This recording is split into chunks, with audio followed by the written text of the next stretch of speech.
అపోస్తలుల కార్యములు 1వ అధ్యాయము 6వ వచనం నుంచి 11వ వచనం వరకు ఉన్నటువంటి సందర్భాన్ని నేను చదివి వినిపిస్తాను. కాబట్టి వారు కూడి వచ్చినప్పుడు, ప్రభువా, ఈ కాలమందు ఇశ్రాయేలునకు రాజ్యమును మరలా అనుగ్రహించెదవా అని ఆయనను అడుగగా, ఆయన కాలములను సమయములను తండ్రి తన స్వాధీనమందుంచుకొని ఉన్నాడు, వాటిని తెలుసుకొనుట మీ పని కాదు.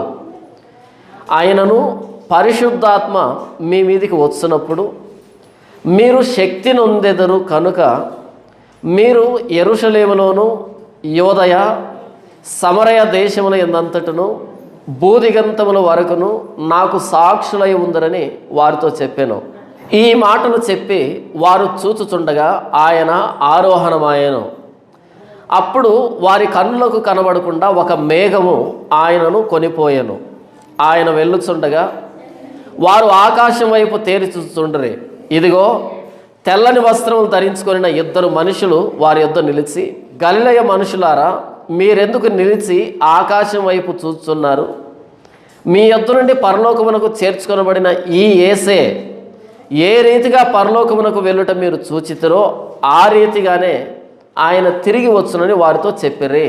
చదవబడినటువంటి ఈ సందర్భంలో ప్రభు అయిన యేసుక్రీస్తు వారు సిలువ వేయబడి సమాధి చేయబడి 3వ దినాన్న పునరుద్ధానుడిగా ఆయన తిరిగి వచ్చాడు.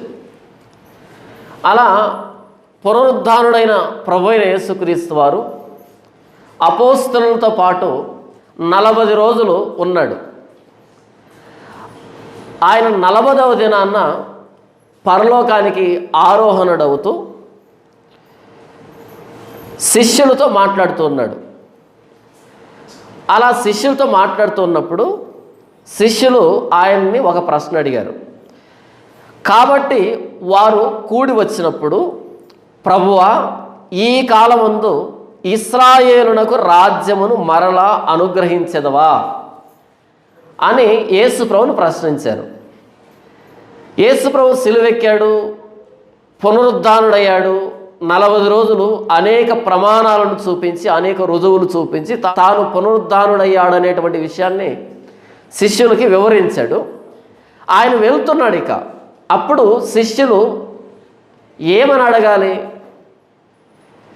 మిగిలినటువంటి యూదులు దేన్ని గురించి ఆలోచిస్తున్నారో అదే ప్రశ్న అడిగారు.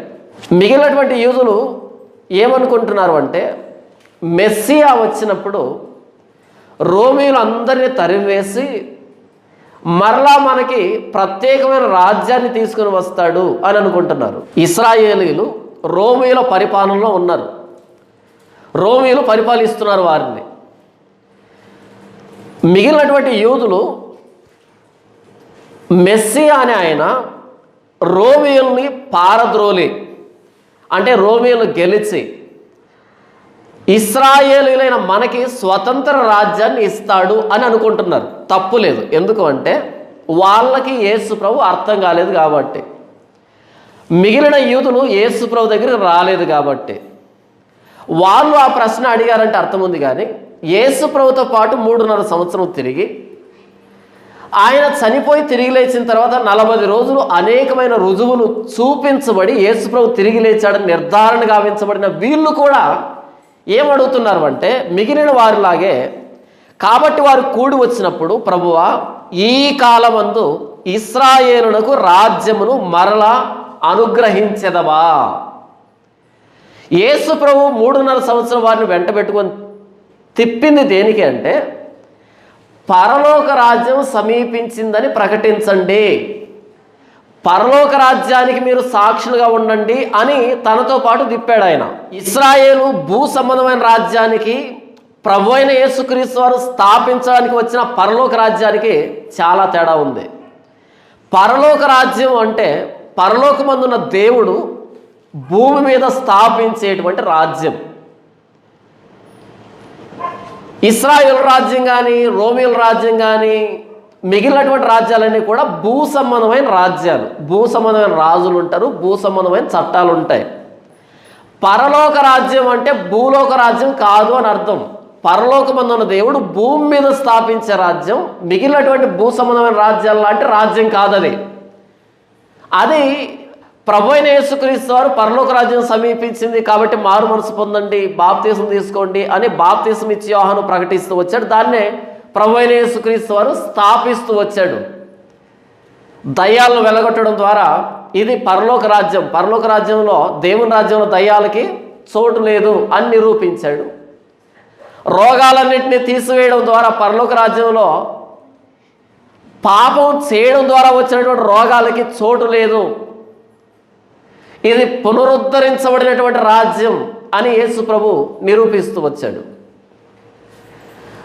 ఆయన అనేకమైన అద్భుతాలు సూచక్రియలు చేయడం ద్వారా నేను పరలోక రాజ్యాన్ని స్థాపిస్తున్నాను, దేవుని రాజ్యం వచ్చింది, దేవుని ఒరేలతో ఈ కార్యాలన్నీ జరుగుతున్నాయి అనే విషయాన్ని పదే పదే నిరూపించాడు ఆయన. అయితే శిష్యులు మేము పరలోక రాజ్యంలో ఉన్నాం, ప్రభు అయిన యేసుక్రీస్తు వారు మరణించడం ద్వారా పరలోక రాజ్యం స్థాపించబడింది, ఈ రాజ్య సువార్తని సమస్త ప్రపంచాన్ని తీసుకుని వెళ్ళాలి అనేటువంటి ఆలోచన కాకుండా ప్రభువా మరలా ఇశ్రాయేలునకు రాజ్యాన్ని అనుగ్రహిస్తావా అని భూ సంబంధమైన రాజ్యం గురించి అడుగుతున్నారు. ప్రభు అయిన యేసుక్రీస్తు వారు మత్తయి సువార్త 28వ అధ్యాయం 18వ వచనం నుంచి అయితే యేసు వారి యొద్దకు వచ్చి పరలోకమందును భూమి మీదను నాకు సర్వాధికారం ఇయ్యబడి ఉన్నది. యేసు ప్రభుకి అధికారం ఎక్కడెక్కడ ఉందంట? పరలోకమందును భూమి మీదను నాకు సర్వాధికారం ఇయ్యబడి ఉన్నది అంటే ఎవరైనా పరలోక రాజ్య అధిపతి. కాబట్టి మీరు వెళ్ళి సమస్త జనులను నాకు శిష్యులనుగా చేయుడి, తండ్రి యొక్కయు కుమారుని యొక్కయు పరిశుద్ధాత్మ యొక్కయు నామములోనికి వారికి బాప్తీసం ఇచ్చుచు నేను మీకు ఏ ఏ సంగతులను ఆజ్ఞాపించుతునో వాటన్నిటినీ గైకొనవలనని వారికి బోధించుడి. ఇదిగో నేను యుగ సమాప్తి వరకు సదాకాలం మీతో కూడా ఉన్నానని వారితో చెప్పాను. యేసు ప్రభు అన్నాడు పరలోకమందు భూమి మీద సమస్తం నాకు అధికారం అనుగ్రహించబడింది అన్నప్పుడు యేసు ప్రభు కేవలం ఇశ్రాయేలు జాతికి మాత్రమే కాదు, యావత్తు ప్రపంచానికి పరలోకానికి కూడా అధిపతి అని చెప్పాడు. కానీ శిష్యులు అడుగుతున్నారు, ప్రభువా ఇశ్రాయేలుకు మరలా రాజ్యాన్ని ఇస్తావా అని. మొత్తం ప్రపంచమంతా ఆయన అధికారం కిందికి వస్తే శిలువ మీద ప్రాణం పెట్టడం ద్వారా తిరిగి లేవడం ద్వారా శిష్యులు ప్రభువా మరలా ఇశ్రాయేలుకు రాజ్యాన్ని అనుగ్రహిస్తావా అని అడుగుతున్నారు. అప్పుడు యేసు ప్రభు అంటున్నాడు కాలములను సమయములను తండ్రి తన స్వాధీనమందు ఉంచుకొని ఉన్నాడు, వాటిని తెలుసుకొనటం మీ పని కాదు. ఎప్పుడు రోమేలు అధికారం పోతుంది, ఎప్పుడు ఇశ్రాయేలుకు రాజ్యం వస్తుంది, ఈ కాలాలు తెలుసుకోవడం మీ పని కాదు. దేవుడు ఎప్పుడు ఇశ్రాయేలుకు రాజ్యాన్ని ఇవ్వాలంటే అప్పుడు ఇస్తాడు. ఇలాంటి భూ సంబంధమైనటువంటి విషయాలు తెలుసుకోవడం మీ పని కాదు. ఏ రాజ్యం ఎప్పుడు కూలిపోతుంది, ఏ రాజ్యం ఎప్పుడు వస్తుంది, లేకపోతే మన భాషలో ఏ పార్టీ గెలుస్తుంది, ఏ పార్టీ ఓడిపోతుంది, ఎవరికి ఎన్ని సీట్లు వస్తాయి, ఇలా రాజకీయం గురించి మాట్లాడడం మీ పని కాదు. ఓ క్రైస్తవులారా, లోకస్తులు మాట్లాడుకునేటువంటి ఈ లోక సంబంధమైన విషయాలు మాట్లాడుకోవడానికి కాదు నేను మిమ్మల్ని పిలిచింది, నేను మిమ్మల్ని ఏర్పాటు చేసుకుంది.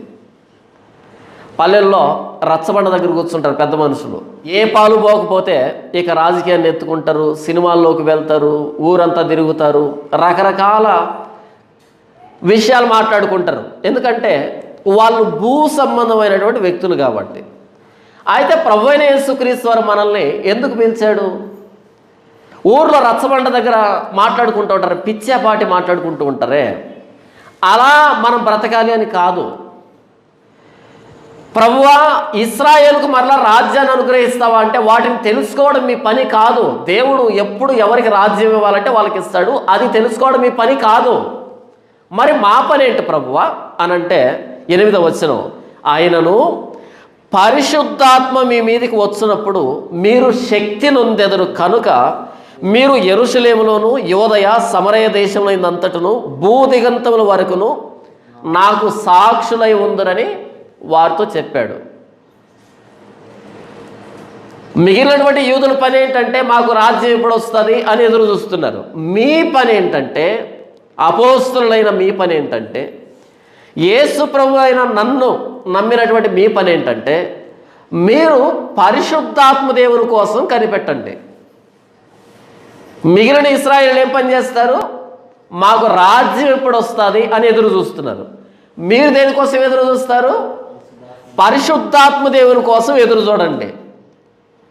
మన ఎదురు చూపుకి లోకం ఎదురు చూపుకి చాలా తేడా ఉంది. కొలస్సీ పత్రికలో పౌలు అంటాడు, మీరు పైనుండి పుట్టిన వారైతే పైనున్న వాటిని వెదకండి, కానీ భూ సంబంధమైన వాటి మీద మీ మనసు పెట్టుకోకండి. రెండు విషయాలు చెబుతున్నాడు. మీరు పైనుండి పుట్టిన వారైతే, పైనుండి అంటే బాప్తిసం ద్వారా, నీటి ద్వారాను ఆత్మ ద్వారాను మనం జన్మించాం కదా. పైనుండి పుట్టిన వారైతే అంటే పరిశుద్ధాత్మ దేవుని వలన మీరు పుట్టిన వారైతే, మీలో దేవుని అంశ ఉంటే, దేవుని బీజం మీలో ఉంటే, మీరు పైనున్న వాటిని వెదకండి. ఈ లోక సంబంధులు భూ సంబంధమైన వాటి గురించి వెతుకుతారు. పోయిన ఆదివారం నుంచి ఈ ఆదివారం వరకు ఈ మధ్యలో పనిచేసి ఎంత సంపాదించాము అనేటువంటి ప్రశ్న లోకస్తులకు ఉంటుంది. ఏమి లాభం వచ్చింది, ఎంత సంపాదించాం, ఏమి కూడబెట్టాం అనే విషయాలు వాళ్ళు ఆలోచిస్తారు. అయితే మనం పైనుండి పుట్టిన వారం కాబట్టి పోయిన ఆదివారం నుంచి ఈ ఆదివారం వరకు నా ద్వారా నా ప్రభు అయిన యేసుక్రీస్తు వారు ఎలా ఘనపరచబడ్డాడు, నా దేవుణ్ణి ఎలా సంతోషపెట్టగలిగాను, ఎక్కడ తప్పిపోయాను, వేటిని ఒప్పుకోవాలి, వేటిని క్షమించమని నా ప్రభువుని అడగాలి, ఎక్కడ నేను బలహీనున్నయ్యాను, ఎక్కడ నా ప్రభువుని గురించిన సాక్ష్యాన్ని తాకట్టు పెట్టాను అనే విషయాల మీద మనకు ఆలోచన ఉంటుంది. ఏది? పైనుండి పుట్టిన వారమైతే. లేదు మేము భూ సంబంధమైన వ్యక్తులు అంటే అందరికీ వచ్చే ఆలోచనలు వస్తాయి. ప్రభు ఇశ్రాయేలుకు రాజ్యాన్ని అనుగ్రహిస్తావా అంటే యేసు ప్రభు అన్నాడు, అది తెలుసుకోవడం మీ పని కాదు, అందుకాదు నేను పిలిచింది, అందుకాదు 3.5 సంవత్సరం వెంట పెట్టుకొని తిప్పింది. మీరు దేని గురించి ఎదురు చూస్తారు అంటే పరిశుద్ధాత్మ దేవుని గురించి ఎదురు చూడండి. ఎందుకు పరిశుద్ధాత్మ దేవుని గురించి అపోస్తులను ఎదురు చూడమని యేసు ప్రభు చెప్పాడు? 8వ వచనం, ఆయనను పరిశుద్ధాత్మ మీ మీదకి వచ్చినప్పుడు మీరు శక్తి నొందెదరు. పరిశుద్ధాత్మ దేవుడు వస్తే వచ్చే లాభం ఏంటి? మీకు శక్తి వస్తుంది. ఉదయాన్నే టిఫిన్ తినలేదనుకోండి, వాళ్ళంతా నీరసంగా ఉంటుంది, ప్రాణం నీరసంగా ఉంటుంది. అదే టిఫిన్ తింటే శక్తి వస్తుంది, కొంచెం హుషారుగా ఉంటాం. మనం రోజుకి 3 పూట్ల భోజనం చేస్తాం. కారణం ఏంటంటే శక్తి కోసం. మీరు పరిశుద్ధాత్మ దేవుని కోసం ఎదురు చూడండి. ఆయన వస్తే మీకు శక్తి వస్తుంది. ఏ శక్తి? భోజనం చేసినప్పుడు వచ్చే శక్తి కాదంట. ఆయన పరిశుద్ధాత్మ మీ మీదకి వచ్చినప్పుడు మీరు శక్తి నొందెదరు. కనుక మీరు యెరూషలేములోను యోదయ సమరయ దేశముల యందంతటను భూదిగంతముల వరకు నాకు సాక్షులై ఉందురని వారితో చెప్పాను. ప్రభు అయిన యేసుక్రీస్తు వారికి సాక్షులుగా ఉండడానికి శక్తి కావాలి. ఆ శక్తి మన శరీర సంబంధమైన శక్తి కాదు, మన మేధో సంబంధమైన శక్తి కాదు. పరలోకం నుంచి దేవుడు పరిశుద్ధాత్మ దేవుడు మనకు అనుగ్రహిస్తే, ఆ పరిశుద్ధాత్మ దేవుడు మనకు శక్తినిస్తే, అప్పుడు మనం ప్రభు అయిన యేసుక్రీస్తు వారికి సాక్షులుగా ఉంటాం. అంటే మన శక్తి సామర్థ్యాలతో ప్రభు అయిన యేసుక్రీస్తు వారికి సాక్షులుగా ఉండలేమా? ఉండలేము. మన శక్తి సామర్థ్యాలతో మనము ప్రభు అయిన యేసుక్రీస్తు వారికి సాక్షులుగా ఉండలేమా అంటే ఉండలేము. ప్రభు అయిన యేసుక్రీస్తు వారికి సాక్షులుగా ఉండాలి అంటే మనకేం కావాలి? శక్తి కావాలి. ఏ శక్తి కావాలి? భూ సంబంధమైన శక్తి కాదు, పర సంబంధమైన శక్తి. పరిశుద్ధాత్మ దేవుడు మన మీదకి రావాలి, అప్పుడు మనకు శక్తి వస్తుంది. ఆ శక్తితో ప్రభు అయిన యేసుక్రీస్తు వారికి సాక్షులుగా ఉంటాం. సువార్త ప్రకటించాలి అంటే మనలో ఎవరు ఉండాలి? పరిశుద్ధాత్మ దేవుడు ఉండాలి. పరిశుద్ధాత్మ దేవుడు ఉంటే మనకేమొస్తుంది? శక్తి వస్తుంది. పరిశుద్ధాత్మ దేవుని శక్తితో మనం ఎవరిని ప్రకటిస్తాం? ప్రభు అయిన యేసుక్రీస్తు వారిని ప్రకటిస్తాం. ఎందుకు మనకి పరసంబంధమైన శక్తి అవసరము అంటే, మనం ప్రకటిస్తూ ఉన్నది శిలువ మీద ప్రాణం పెట్టి సమాధి చేయబడి తిరిగి లేచిన ప్రభు అయిన యేసుక్రీస్తు వారిని. యేసు ప్రభుకి సాక్షులమై ఉండడం అంటే చిన్న విషయం కాదు, మనకు అర్థమయ్యే విషయం కాదు. అది పరిశుద్ధాత్మ దేవుడు మన మీదకి వస్తే తప్ప మనకు అర్థం కాదు. యేసు ప్రభు ఎవరు అనేదాన్ని సమాజానికి ప్రకటించడం చిన్న విషయం కాదు. పరిశుద్ధాత్మ దేవుని శక్తి లేకుండా మనం ప్రకటించలేం. ఇక్కడ ఒక చిన్న డిస్క్లైమర్ చెప్పాలి. పరిశుద్ధాత్మ దేవుడు అని నేను అంటున్నాను కదా, పరిశుద్ధాత్మ దేవుడు మన మీదకి వచ్చినప్పుడు మనకు శక్తి వస్తుంది. అలా పరిశుద్ధాత్మ దేవుని శక్తితోనే ప్రభు అయిన యేసుక్రీస్తు వారికి మనం సాక్షులమై ఉంటాము అని చెప్తున్నాను కదా. ఈ వీడియో యూట్యూబ్లోనికి వెళ్ళిన తర్వాత చాలామంది చూస్తారు, చాలా రకాల వ్యక్తులు చూస్తారు.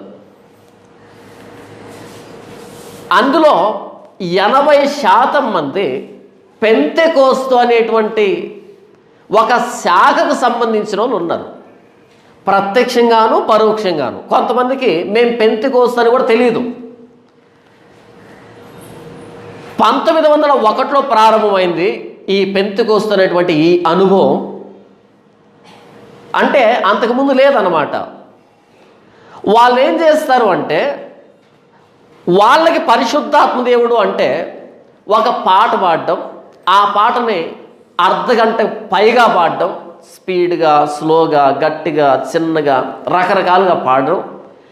ఆ పాట పాడేటప్పుడు కళ్ళు మూసుకొని చప్పట్లు కొట్టి ఆ వాయిద్యానికి అనుకూలంగా వాళ్ళు ఉద్రేకం పొంది కిందపడి దొర్లి కేకలు వేసి వాళ్ళు చప్పట్లు కొట్టేటప్పుడు చేతులు పగిలిపోతాయేమో అనేటట్టుగా మనకు అనిపిస్తుంది.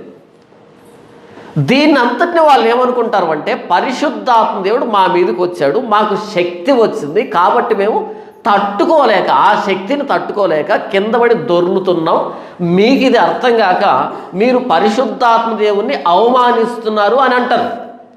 ఆ మాట మీరు వినగానే ఏమనుకుంటారు, మనకెందుకు వచ్చిన గొడవ, పరిశుద్ధాత్మ దేవుని దూషిస్తున్నామేమో అని చాలామంది సైలెంట్గా ఉండిపోతారు. ఎందుకంటే బైబిల్ తెలియదు కాబట్టి.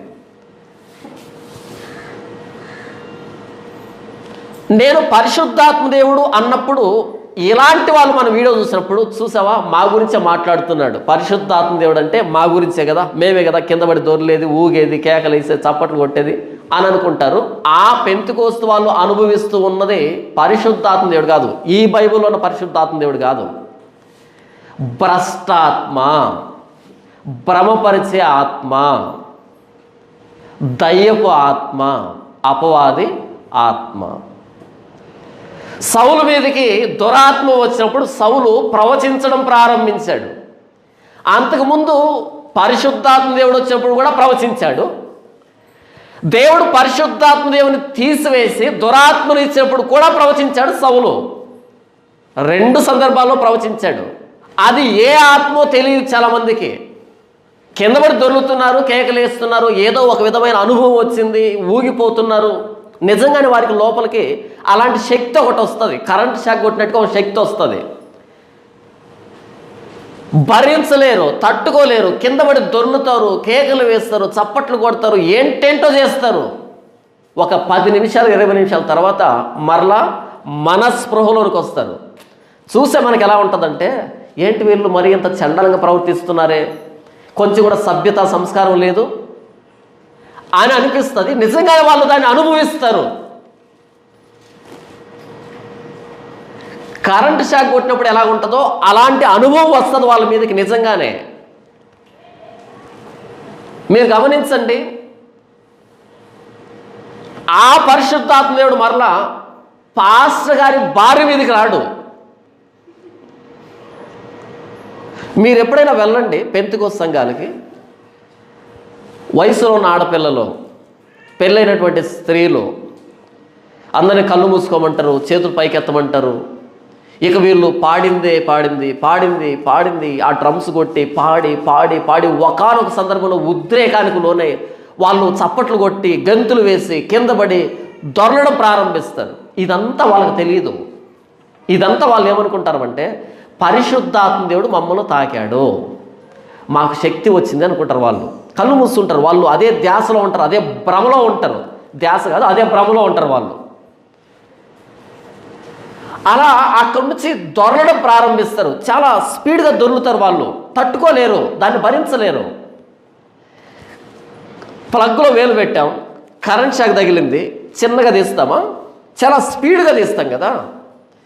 అలాగే దొర్లుతారు. అలా దొర్లేటప్పుడు వారి వస్త్రాలు పైకి వెళ్ళిపోతాయి, చీర జారిపోతుంది, వెంట్రుకలు ఊడిపోతాయి.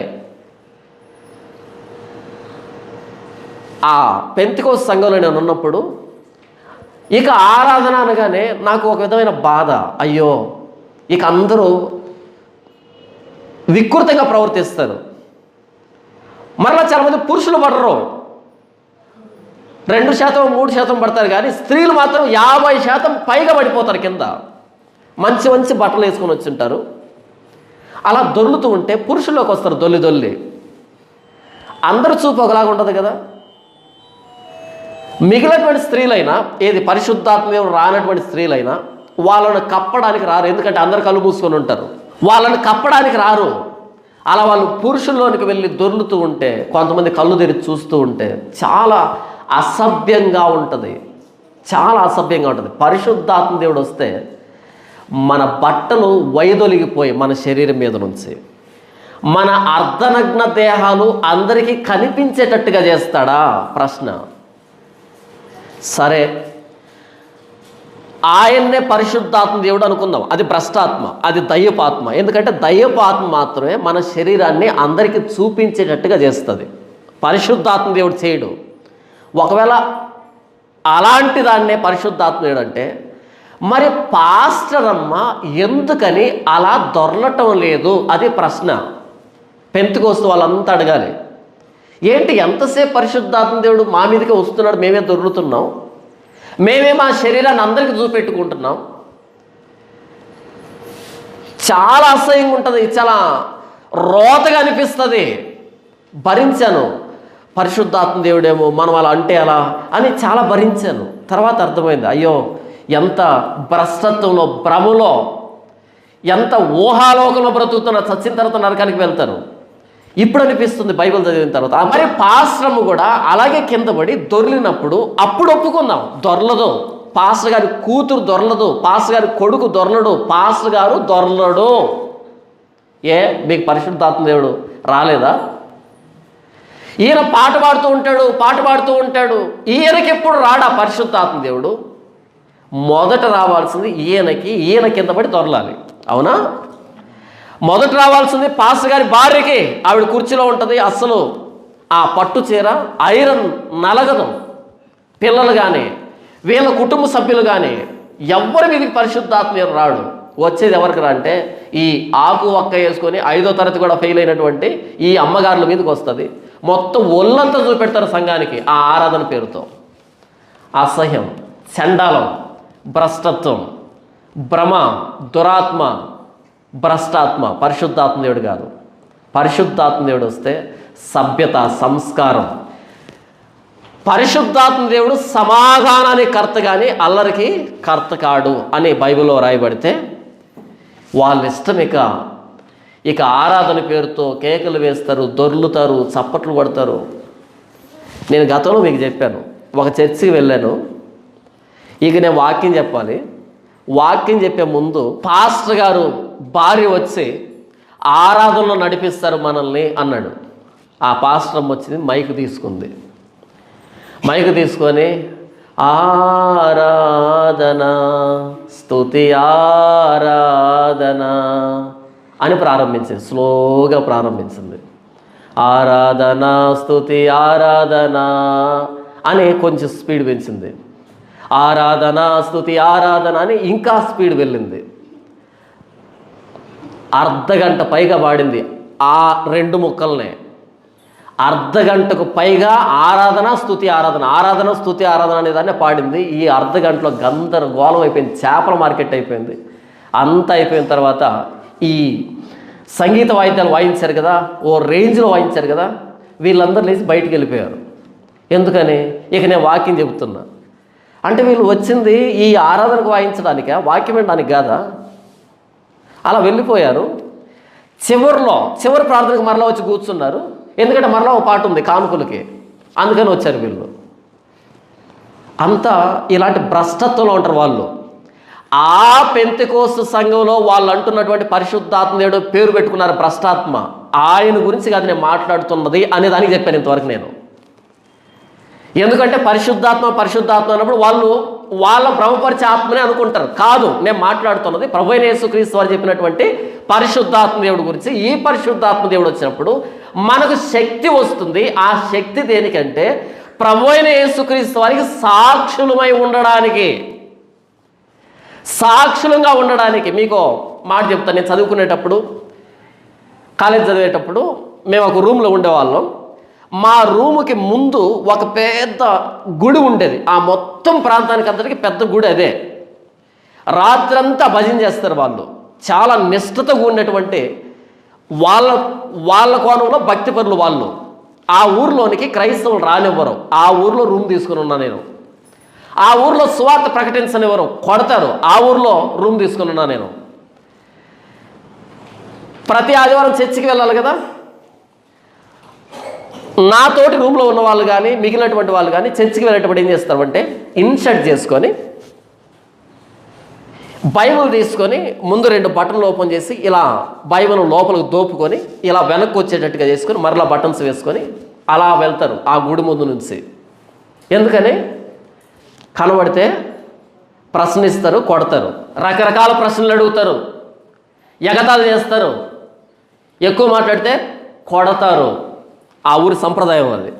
అక్కడున్న నేను, నాకు తెలిసింది విషయం, బైబిల్ను పట్టుకొని వెళ్తే ప్రశ్నలు అడుగుతారు, వేధిస్తారు, ఎగతాళి చేస్తారు, కొడతారని నాకు తెలిసింది. అంతకుముందు ఏం చేశానంటే నేను గుడి ముందు నుంచి వెళ్ళేవాడిని కాదు, వేరే సందు నుంచి వెళ్ళేవాడిని. అంటే నాకు దగ్గర ఆటోకి. ఎప్పుడైతే ఆ మాట తెలిసిందో నాకు, ఈ వీధి క్యాన్సిల్ చేసి దూరమైనా సరే గుడి ముందుకు వచ్చి గుడి ముందు నుంచి నడుచుకుంటూ వెళ్ళేవాడిని. బైబిల్ పట్టుకొని అందరికి చూపెడుతూ వెళ్ళేవాడిని, ఇలా పట్టుకొని వెళ్ళేవాడిని. ఎందుకో తెలుసా? ఎవడైనా గెలకాలి, వాడిని చావగొట్టి 2 చెవులు మూసి పెడతాను. అది నా పద్ధతి. ఎందుకు అంటే నేను పట్టుకున్న బైబిల్ గురించి ఎవడైనా ప్రశ్న అడిగితే వదిలిపెట్టిన చరిత్ర ఇప్పటిదాకా లేదు నాకు, ఇంకెప్పటికీ ఉండదు. ఎందుకంటే నేను నా దేవుని అంతగా ప్రేమిస్తున్నా. నా ప్రభువైన యేసుక్రీస్తు వారిని అంతగా అర్థం చేస్తున్నా నేను. నా ప్రభువైన యేసుక్రీస్తు వారి గురించి 1000 ప్రశ్నలు అడుగు, 2000 కోణాల్లో సమాధానం చెప్తాను. ఎవరిచ్చారు నాకు ఈ మనసు? ఎక్కడైతే బైబిల్ చేతబట్టుకుంటే ప్రశ్నలు అడుగుతారు, వేధిస్తారని నాకు చెవిలో పడిందో అదే ప్రాంతంలో బహిరంగ బైబిల్ పట్టుకున్నా. అడగాలి నా ప్రభువైన యేసుక్రీస్తు వారి గురించి. వీళ్ళకి నేను నా ప్రభువైన యేసుక్రీస్తు వారి గురించి సమాధానం చెప్పాలి అని బహిరంగంగా పట్టుకొని అడగడం ప్రారంభించాను. యేసు ప్రభుకి సాక్షులుగా ఉండడం అంటే చిన్న విషయం కాదు.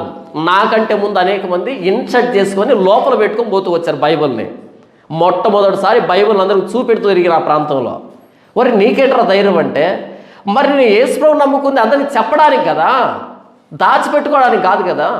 ఎవడైనా దీపాన్ని వెలిగించి మంచం కిందనో కొంచెం కిందనో పెట్టాడు కదా. దీపాన్ని ఎక్కడ పెడతాడు? దీపస్తంభం మీద పెడతాడు, అందరికి కనిపించేటట్టుగా. నేను నమ్మింది వ్యభిచారం చేసేటువంటి దేవుణ్ణి కాదు. నేను నమ్మింది దొంగతనం చేయమని చెప్పిన దేవుణ్ణి కాదు. నేను నమ్మింది అబద్ధీకుడైన దేవుణ్ణి కాదు. నేను నమ్మింది లేని మాయకు దేవుడని ఆపాదించినటువంటి లేని దేవుణ్ణి కాదు. నేను నమ్మింది సమస్త ప్రపంచం కోసం శిలువలో ప్రాణం పెట్టిన ప్రభువైన యేసుక్రీస్తు అని నమ్మాను. సమస్త ప్రపంచానికి ఇరుగు తెలియాలి. నేనే బైబిల్ దాచిపెట్టుకుంటే వాళ్ళకి ఎలా తెలుస్తుంది, ఎప్పుడు తెలుస్తుంది? తెలియాలి పలానా వ్యక్తి క్రైస్తవుడు అని. నేను కనిపించినప్పుడు యేసు ప్రభువుని గురించినటువంటి ఆలోచన మెదలాలి. అది నెగిటివ్గానైనా పాజిటివ్గానైనా. నేను కాలేజీలో జరిగిన కొత్తలో మొదటి రోజు అది, అందరు పిల్లలు వచ్చారు, చేరిన వాళ్ళంతా వచ్చారు. ఒక టీచర్ వచ్చి, సరే ఒక్కొక్కరు వచ్చి మీ గురించి మీరు పరిచయం చేసుకోండి అని అన్నాడు. ఇంట్రడ్యూస్ యువర్ సెల్ఫ్ అన్నాడు. ఒక్కొక్కరు రావడం, అక్కడికి వచ్చిన తర్వాత నా పేరు పలానా, మా నాన్న పేరు పలానా, నేను పలానా ఊర్లో ఉంటాను, నా అలవాట్లు ఇవి, నేను అలా కావాలనుకుంటున్నాను, ఇలా చేయాలనుకుంటున్నాను, నా గోల్ ఇది ఏంటో చెప్పి మరలా వచ్చి వాళ్ళ స్థానంలో కూర్చుంటారు. ఇలా ఒక్కొక్కరు వెళ్తున్నారు, వాళ్ళని గురించి వాళ్ళు పరిచయం చేసుకున్నారు క్లాస్కి అంతటికి. చాలామంది క్రైస్తవ పిల్లలు ఉన్నారు. నేను వెళ్ళాను అక్కడికి, నా పేరు పలానా, మా నాన్న పేరు పలానా, నాది పలానా ఊరు అని మొత్తం చెప్పి చివరిలో నేను చెప్పిన మాట ఏంటంటే, finally I am in love with Jesus అన్నా. Finally lastly I am in love with Jesus అని చెప్పాను. నేను ప్రభు అయిన యేసుక్రీస్తు వారితో ప్రేమలో ఉన్నాను అని చెప్పి ముగించాను. మొత్తం క్లాస్ అంతా నోరెళ్ళబెట్టింది, వీడెవర్రా అని. అక్కడ నీవెవరు అని పరిచయం చేసుకోమని చెప్పారు అక్కడ. ఎస్, నా పేరు నా ఊరే కాదు, నేను ఎవరితో ప్రేమలో ఉన్నాను కూడా మీకు తెలియాలి. I am in love with Jesus అన్న. అయిపోయిన తర్వాత అందరూ వచ్చారు, భలే చెప్పావు యేసు ప్రభు గురించి. ఎవరు? క్రైస్తవ పిల్లలు. మరి వాళ్ళు ఎందుకు చెప్పలే? యేసు ప్రభుకి అన్ని చోట్ల సాక్షులుగా ఉండాలి అంటే చిన్న విషయం కాదు. పరిశుద్ధాత్మ దేవుని శక్తి ఉంటేనే ఇది సాధ్యమవుతుంది. ఎవరేమనుకుంటారన్నది నా ప్రశ్న కాదు. నా గురించి దేవుడు ఏమనుకుంటున్నాడు అన్నదే ప్రశ్న. వాళ్ళు నవ్వుతారా, ఎగతాళి చేస్తారా, తిడతారా, అవమానిస్తారా, నాకు అనవసరం. నేను యేసు ప్రభువుని నమ్ముకున్నానే విషయం ఇక్కడ తెలియాలి. మొదటి రోజు కాలేజీలో చెప్పాను. చివరిలో కాలేజీ వదిలేటప్పుడు, అంటే ఆ సంవత్సరంలో గురు పౌర్ణమి అని ఒక పండుగ వచ్చింది. మా ప్రిన్సిపల్ ఎవరంటే కరుడు కట్టినటువంటి హిందుత్వవాది, హిందూయిజం గొప్పదని నమ్మేటువంటి వ్యక్తి ఆయన. ఆ గురు పౌర్ణమి అనే పండగకి మొత్తం కాలేజ్ అందరినీ ఒక ఆడిటోరియంలో తీసుకుని వచ్చాడు, ఒక సభ ప్రాంగణంలో తీసుకుని వచ్చాడు. అందరికీ సెలవు ప్రకటించాడు.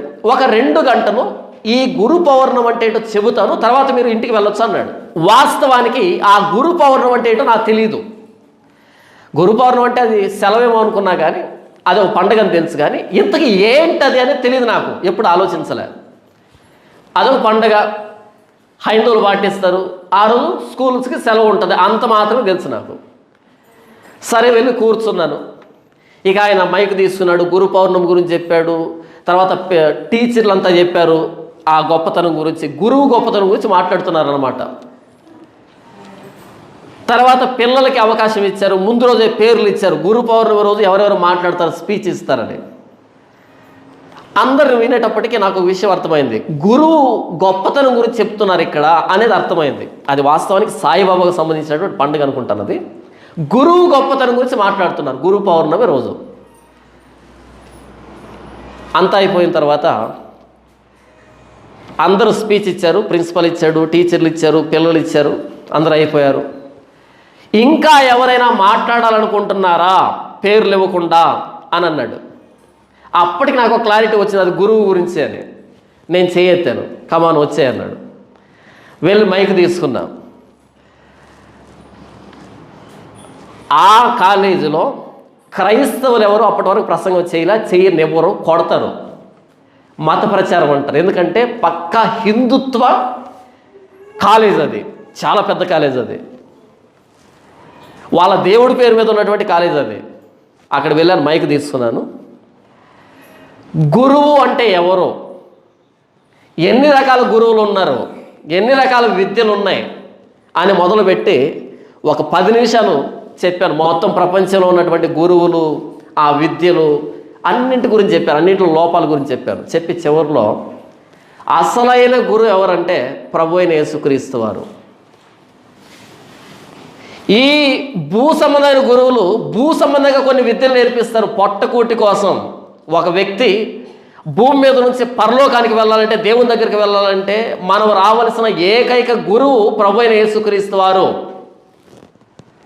ఈ గురు పౌర్ణమి రోజు భూ సంబంధమైన గురువుల గొప్పతనాల గురించి మాట్లాడుకుంటున్నాం, తప్పులేదు. కానీ అసలైన గురువు ఉన్నాడు, ఆయన ఎందుకు విస్మరించాం, ఆయన ప్రభు అయిన యేసుక్రీస్తు వారు అన్నాం. అందరూ చప్పట్లు కొట్టారు, హిందువులు కూడా కొట్టారు. ఎందుకంటే అలా తీసుకుని వచ్చాను దాన్ని. ఇది 2013లోనో 2014లోనో జరిగింది. ఆ మొత్తం కాలేజీ కట్టినప్పటి నుంచి ఇప్పటి వరకు కూడా ఇంకెప్పటికి కూడా ప్రభు అయిన యేసుక్రీస్తు వారి గురించి ప్రసంగం చేసింది ఎవరు అంటే నేనే, ఇంకెవరు లేరు, ఇంకెవరు ఉండరు. ఎందుకంటే మాట్లాడినెవరు. అందుకని నేను స్టార్టింగ్లో యేసుప్రభుతో ప్రారంభించలే, స్టార్టింగ్లో వాళ్ళు చెప్పిన దాంతో ప్రారంభించాను. చివరికి వచ్చేటప్పటికి మొత్తం ఎక్కడ ముగిసిందంటే ప్రభు అయిన యేసుక్రీస్తు వారే నిజమైన గురువు, ఆయనే ఒక మానవుడిని భూమి మీద నుంచి పరలోకానికి తీసుకుని వెళ్తాడు పాపాల నుంచి విమోచించి అని చెప్పాను. ఆ లెక్చరర్లో ఒక లెక్చరర్ కొత్తగా చేరున్నాడు అదే నెలలో. ఆయన క్రిస్టియన్, కొత్తగా యేసుప్రభు నమ్ముకో అన్నాడు. ఆయన ఒక్కసారిగా షాక్ అయ్యాడు. ఏంటి ధైర్యం, ఇంత హిందూ కాలేజీలో ఇంతమంది హిందువుల మధ్య హిందువులకు సంబంధించిన పండగలో ఇంత ఆడిటోరియంలో కాలేజీలో యేసు ప్రభువుని ప్రకటించే ధైర్యం ఏంటి? ఆశ్చర్యపోయాడు ఆయన. తర్వాత 8 సంవత్సరాల తర్వాత అదే కాలేజీకి వెళ్ళాను చిన్న పని మీద. వెళ్తే నేను ప్రిన్సిపల్ రూమ్కి వెళ్తున్నాను, ఆయన అలా ఎదురుగా వస్తున్నాడు క్లాస్ ముగించుకొని. దగ్గరకు వచ్చి, నువ్వు ఆ రోజు యేసు ప్రభువుని చెప్పావు కదా ఆడిటోరియంలో అన్నాడు. ఎస్ సార్ అన్నారు. నీ గురించి నిన్ననే డిస్కషన్ జరిగింది మా కాలేజీలో మా లెక్చరర్స్ మధ్య.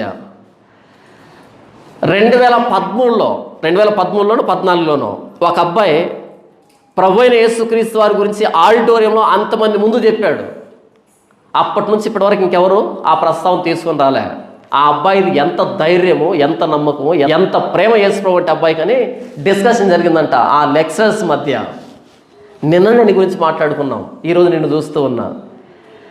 ఆ రోజు నీతో మాట్లాడదాం అనుకున్నా, కాకపోతే నేను కొత్తగా చేరాను, అందరూ వెళ్ళిపోయారు, నువ్వు కూడా వెళ్ళిపోయావు. తర్వాత నీ కోర్స్ అయిపోయింది, మరలా 2 రోజులకు అవకాశం వచ్చింది.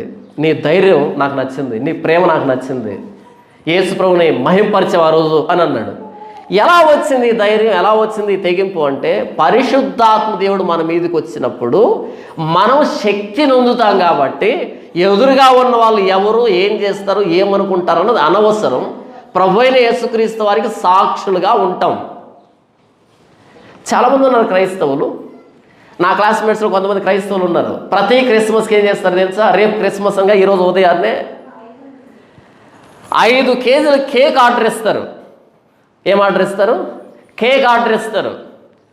అందరికీ కేక్ పంచుతారు. ఏ రోజు కేక్ పంచలే, నాకు ఆ స్తోమత లేదు. కానీ ఆ రోజు చేసిన ప్రసంగం ఎప్పటికీ మాట్లాడుకోవాలి, ఇంకెప్పటికీ మాట్లాడుకోవాలి. ఒకే ఒక్కడు ఆ కాలేజీలో యేసు ప్రభు గురించి ప్రకటించింది నేనే. మిగిలిన వాళ్ళు కేకులు పంచుకుంటున్నారు. మా పండుగ అండి రేపు, కాబట్టి కేకు తింటున్నారు, హ్యాపీ క్రిస్మస్ అని చెప్తున్నారు. నేను ఎక్కడికి వెళ్తే అక్కడ ప్రభు అయిన యేసుక్రీస్తు వారి గురించి సాక్షిగా ఉండడానికి ప్రయత్నం చేస్తున్నాను. అది ఎవరైనా సరే. కారణం ఏంటంటే పరిశుద్ధాత్మ దేవుడు నాలో ఉన్నాడు కాబట్టి నాకు ప్రభు అయిన యేసుక్రీస్తు వారికి సాక్షిగా ఉండే ధైర్యాన్ని, ఆ తెగింపుని, ఆ వివేచనని, ఆ ప్రేమని, ఆ సమయస్ఫూర్తిని పరిశుద్ధాత్మ దేవుడు నాకు అనుగ్రహించాడు. అది పరిశుద్ధాత్మ దేవుని గురించినటువంటి శక్తి అంటే. ప్రభు అయిన యేసుక్రీస్తు వారు ఆయన శిష్యులతో చెప్తున్న మాట ఏంటంటే, అప్పుడు వారు లేఖనములు గ్రహించినట్లుగా ఆయన వారి మనసును తెరచి ఏం చేశాడు యేసు ప్రభు? లేఖనాలు గ్రహించేటట్టుగా వారి మనసును తెరిచాడంటే యేసు ప్రభు.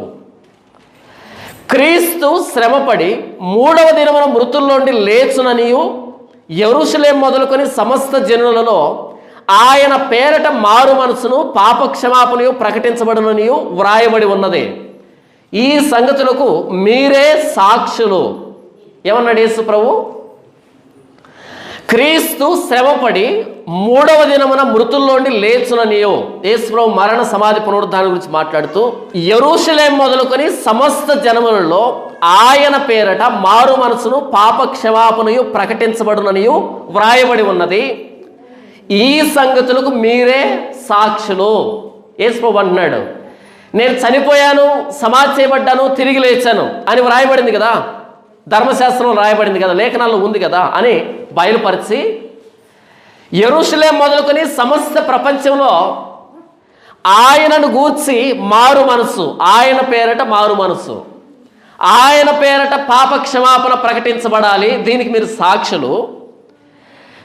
ఇదిగో నా తండ్రి వాగ్దానం చేసినది మీ మీదకి పంపుతున్నాను. మీరు పైనుండి శక్తి పొందు వరకు పట్టణంలో నిలిచి ఉండుడని వారితో చెప్పాను. మీరు పైనుండి శక్తి పొందేంత వరకు మీరు పట్టణంలో నిలిచి ఉండండి. యెరూషలేము మొదలుకొని సమస్త ప్రపంచానికి మారు మనసుని పాప క్షమాపణని ప్రకటించండి. అయితే ఇప్పుడే కాదు, మీకు శక్తి కావాలి ఇది ప్రకటించడానికి. పైనుండి శక్తి వస్తుంది, పరిశుద్ధాత్మ దేవుడు వస్తాడు. అంతవరకు మీరు నిలిచి ఉండండి. ఎప్పుడైతే పరిశుద్ధాత్మ దేవుడు మీ మీదకి వస్తాడో అప్పుడు మీకు శక్తి వస్తుంది. అప్పుడు మీరు యెరూషలేం మొదలుకొని సమస్త ప్రపంచానికి దేని గురించి ప్రకటిస్తారు? నా మరణ సమాధి పునరుద్ధానాల గురించి ప్రకటిస్తూ సమస్త ప్రపంచాన్ని మారు మనసు పొందమని, పాప క్షమాపణ కోసం బాప్తిజం తీసుకోమని చెప్పండి. పరిశుద్ధాత్మ దేవుడు వస్తే దేని గురించి ప్రకటిస్తాం? యేసు ప్రభు ఎందుకు శిలువలో ప్రాణం పెట్టాడు? ఆయన మరణానికి మన జీవానికి ఏంటి సంబంధం? ఆయన ఎందుకు రక్తం కార్చాడు? ఆయన శిలువ త్యాగాన్ని అంగీకరించకపోతే ఏం జరుగుతుంది అని చెబుతూ, కాబట్టి మీరు మారు మనసు పొందండి, పాప క్షమాపణ కోసం బాప్తిజం తీసుకోండి అని చెప్తారంట. పరిశుద్ధాత్మ దేవుడు వస్తే, పరిశుద్ధాత్మ దేవుడు శక్తి వస్తే. మరొకసారి చదివి వినిపిస్తాను. క్రీస్తు శ్రమపడి 3వ దినమున మృతుల్లోండి లేచుననియు, అంటే మరణ సమాధి పునరుద్ధానాలు, యెరూషలేం మొదలుకొని సమస్త జనుల్లో ఆయన పేరట మారు మనసును పాప క్షమాపణయు ప్రకటించబడునని వ్రాయబడి ఉన్నది. ఈ సంగతులకు మీరు సాక్షులు. దేనికి సాక్ష్యం ఇవ్వాలి మనం? యేసు ప్రభు మరణ సమాధి పునరుద్ధానాలకి ఆ యేసు ప్రభువును మనం అంగీకరించాలంటే మారు మనసు ద్వారా అంగీకరించాలి. దేని ద్వారా అంగీకరించాలి? మారు మనసు ద్వారా అంగీకరించాలి.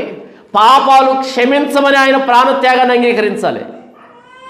ఈ సంగతులకు మీరు సాక్షులు అని చెప్పి, ఇదిగో నా తండ్రి వాగ్దానం చేసినది మీ మీద పంపుచున్నాను, మీరు పైనుండి శక్తి పొందేంత వరకు పట్టణంలో నిలిచి ఉండండి అని చెప్పాడు.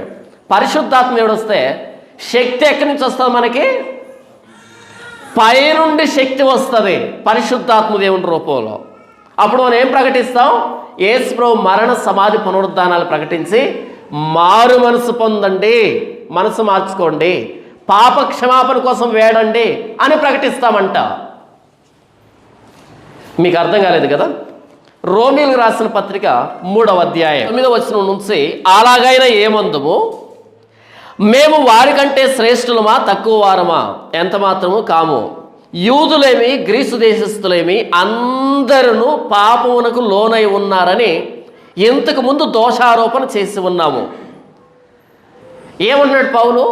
యూదులేమి, ధర్మశాస్త్రం పట్టుకున్నటువంటి భక్తి పరులైనటువంటి యూదులేమి, ధర్మశాస్త్రం లేనటువంటి వారి తెలివితేటల మీదనే ఆధారపడినటువంటి గ్రీసు దేశస్థులేమి అందరూ అంటే ఏ ఒక్కడు మినహాయింపు కాదు, ఏ ఒక్క దేశం మినహాయింపు కాదు, ఏ ఒక్క మతం మినహాయింపు కాదు, అందరూ, సమస్త ప్రపంచం, సమస్త మానవ జాతి అందరూ దేనికి లోనై ఉన్నారంట? పాపానికి లోనై ఉన్నారు అని ఇంతకు ముందు దోషారోపణ చేసి ఉన్నాము. సువార్త అంటే దోషారోపణ, సువార్త అంటే దోషారోపణ. ఉదాహరణకి తిమోతి అన్న హాస్పిటల్ వెళ్ళాడు అనుకోండి. డాక్టర్ గారు అన్ని పరీక్షలు చేసి, తిమోతి గారు మీరు అదృష్టవంతులండి. ఎందుకు సార్? ఎందుకు అంటే మీకు ఒక కిడ్నీ ఫెయిల్ అయింది. సార్ ఇందులో అదృష్టం ఏముంది సార్? అదృష్టం ఏముందా? ముందే నా దగ్గరకు వచ్చావు, ఇంకో 5 నెలలు ఆగి వచ్చి ఉంటే మొత్తం పోయి ఉండేది. ముందే వచ్చావు కాబట్టి అదృష్టవంతుడివి. నీకు మందులు రాస్తున్నాను, ఇవి క్రమం తప్పకుండా వాడితే బాగవుతుంది అని అన్నాడు అనుకో. ఇందులో ఏముందంటే దోషారోపణ ఉంది. నీ కిడ్నీ ఫెయిల్ అయిందని చెప్పాడు, కానీ ఏమన్నాడు? అదృష్టవంతులు మీరు అన్నాడు. ఇదేంటిది? కిడ్నీ ఫెయిల్ అయింది, కాకపోతే పూర్తిగా పోకముందే నువ్వు వచ్చావు, అది నా దగ్గరకు వచ్చావు, నీకు ముందే జబ్బు తెలిసింది కాబట్టి ముందే నీకు చికిత్స ఇస్తున్నా, బాగవుతావు. ఇందులో శుభవార్త ఉంది, ఇందులో దుర్వార్త ఉంది. కిడ్నీ పోయిందనే దుర్వార్త అయితే, ఆ పోయిన కిడ్నీ మరలా బాగుపడుతుంది, ముందే వచ్చావు, ముందే గుర్తించాం ఆ జబ్బుని, ఇది శుభవార్త. చాలామంది అయ్యో 5 నెలలు ముందు తీసుకుని వచ్చింటే బాగుంటుంది కదా, ఇప్పుడు ఏం చేయలేమండి అనే కేసులు చాలా ఉంటాయి. బుద్ధి ఉందా లేదా? ముందంతా ఏం చేస్తున్నారు, అంతా అయిపోయిన తర్వాత వచ్చారే అని తిట్టించుకున్న సందర్భాలు చాలా ఉంటాయి మన దగ్గర. ముందంతా ఏం చేస్తున్నావు, ఎప్పటి నుంచి ఉంది ఈ జబ్బు అంటే, ఇదండి పోయిన సంవత్సరం ఒకసారి పని చేస్తుంటే అలా కలక్కమందండి లోపల.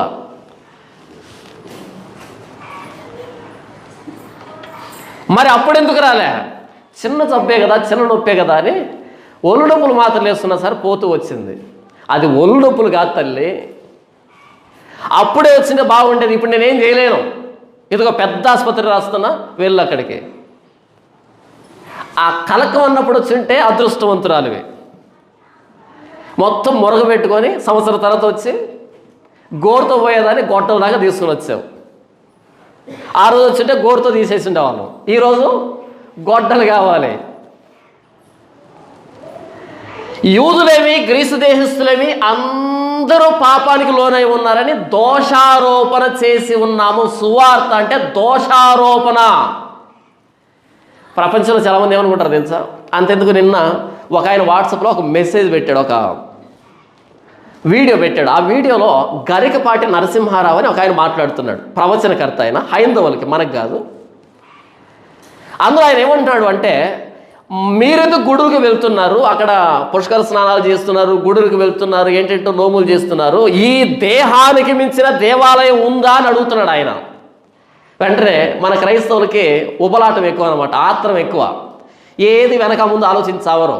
వెంటనే కట్ చేసి, టాపిక్ అని కట్ చేసి దాని కింద ఒక వచనాన్ని తగిలించి ఇక క్రైస్తవులందరూ తిప్పుకుంటున్నారు. ఇక ఏమని, మన కొరింథీ పత్రికలు ఏముందంటే, మీ దేహము పరిశుద్ధాత్మ దేవునికి ఆలయమై ఉన్నదని మీరు ఎరుగరా అని ఉంది కదా, చూసావా? ఈయన కూడా అది చెప్తున్నాడు. ఆయన ఏమన్నాడు, మీరెందుకు గుడులు పరిగెడుతున్నారు, మన దేహమే దేవాలయం కదా అని ఆయన అన్నాడు.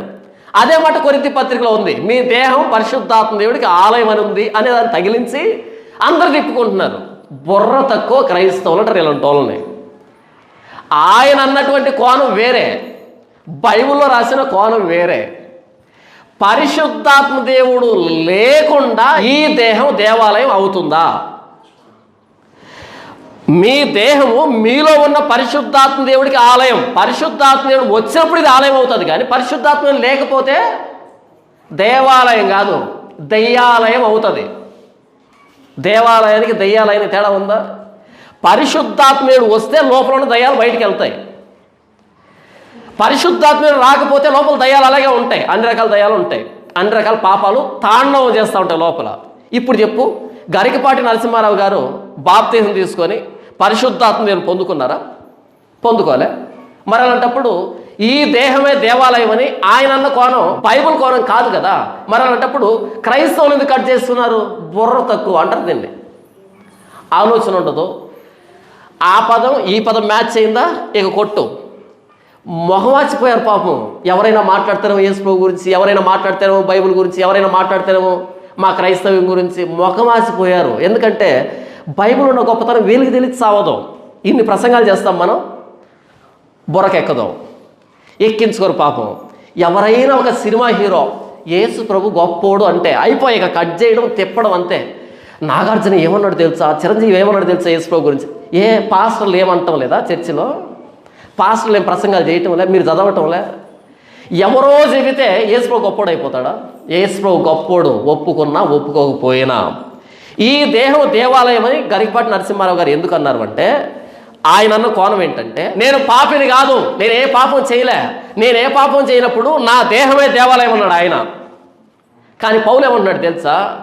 యూదులేమి గ్రీసు దేశస్తులేమి అందరూ పాపానికి లోనై ఉన్నారని పౌలు దోషారోపణ చేశాడు. తేడా అర్థమైందా? నేను ఏ పాపం చేయలే, నాలో ఏ పాపం లేదు, కాబట్టి నా దేహమే దేవాలయం అని ఆయన అన్నాడు. హైందవ ప్రవచనకర్త అన్నాడు. పౌలేమన్నాడు? యూదులేమి గ్రీసు దేశస్తులేమి అందరూ పాపానికి లోనై ఉన్నారు అని పౌలు చెప్పాడు. నా యందు అనగా నా దేహముందు ఏ మంచితనం లేదు, నా దేహం అంతా పాపమే అని పౌలు అన్నాడు రోమీయులకు రాసిన పత్రిక 7వ అధ్యాయంలో. క్రైస్తవ విశ్వాసం ఏంటంటే, మనలో మంచితనం ఎక్కడా లేదు. అణువను వెతికి చూసినా సరే ఎక్కడ కూడా మంచితనం లేదు, అంత పాపమే మనం.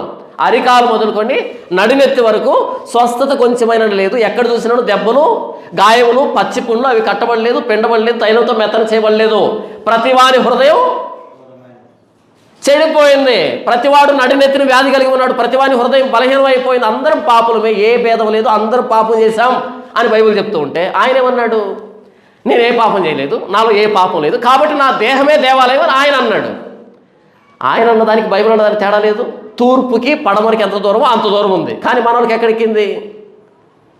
దాన్ని కట్ చేసి వాక్యాన్ని తగిలించారు. నేనేం చెప్తున్నాను అంటే, గరికపాటి నరసింహారావు లాగా ఎవరైనా వాళ్ళ గ్రంథాలు చదివినప్పుడు వాళ్ళకి ఏమని అర్థమవుతుందంటే, నా దేహమే దేవాలయం. కారణం ఏంటంటే నా దేహంలో పాపం లేదు అని అనుకుంటారు వాళ్ళు. పాపం అనేదాన్ని చాలామంది ఒప్పుకోరు. చాలా మతస్థులు పాపం అనేదాన్ని ఒప్పుకోరు. మనం ఏం పాపం చేసాం? ఒక అబద్ధం చెప్పామనుకో, మనం విలవిల్లాడిపోతాం. అయ్యో అబద్ధం చెప్పాను ప్రభా, క్షమించు క్షమించని. ఏది పరిశుద్ధాత్మ దేవుడు ఉండే వాళ్ళ గురించి మాట్లాడుతాను, అందరి గురించి కాదు. మీలో చాలామంది పుసుకొని అబద్ధం చెప్తారు, అవునా? అస్సలు అలా టఫీమని చెప్పేస్తారు, అసలు ఏమనుకోరు మీరు కదా. నాకైతే అలా ఉండదు. అబద్ధం చెప్పాను అనుకో, ఇక మరలా మోకరించి ఒప్పుకునేంత వరకు మనశ్శాంతి ఉండదు, లోపల యుద్ధం ప్రారంభమవుతుంది.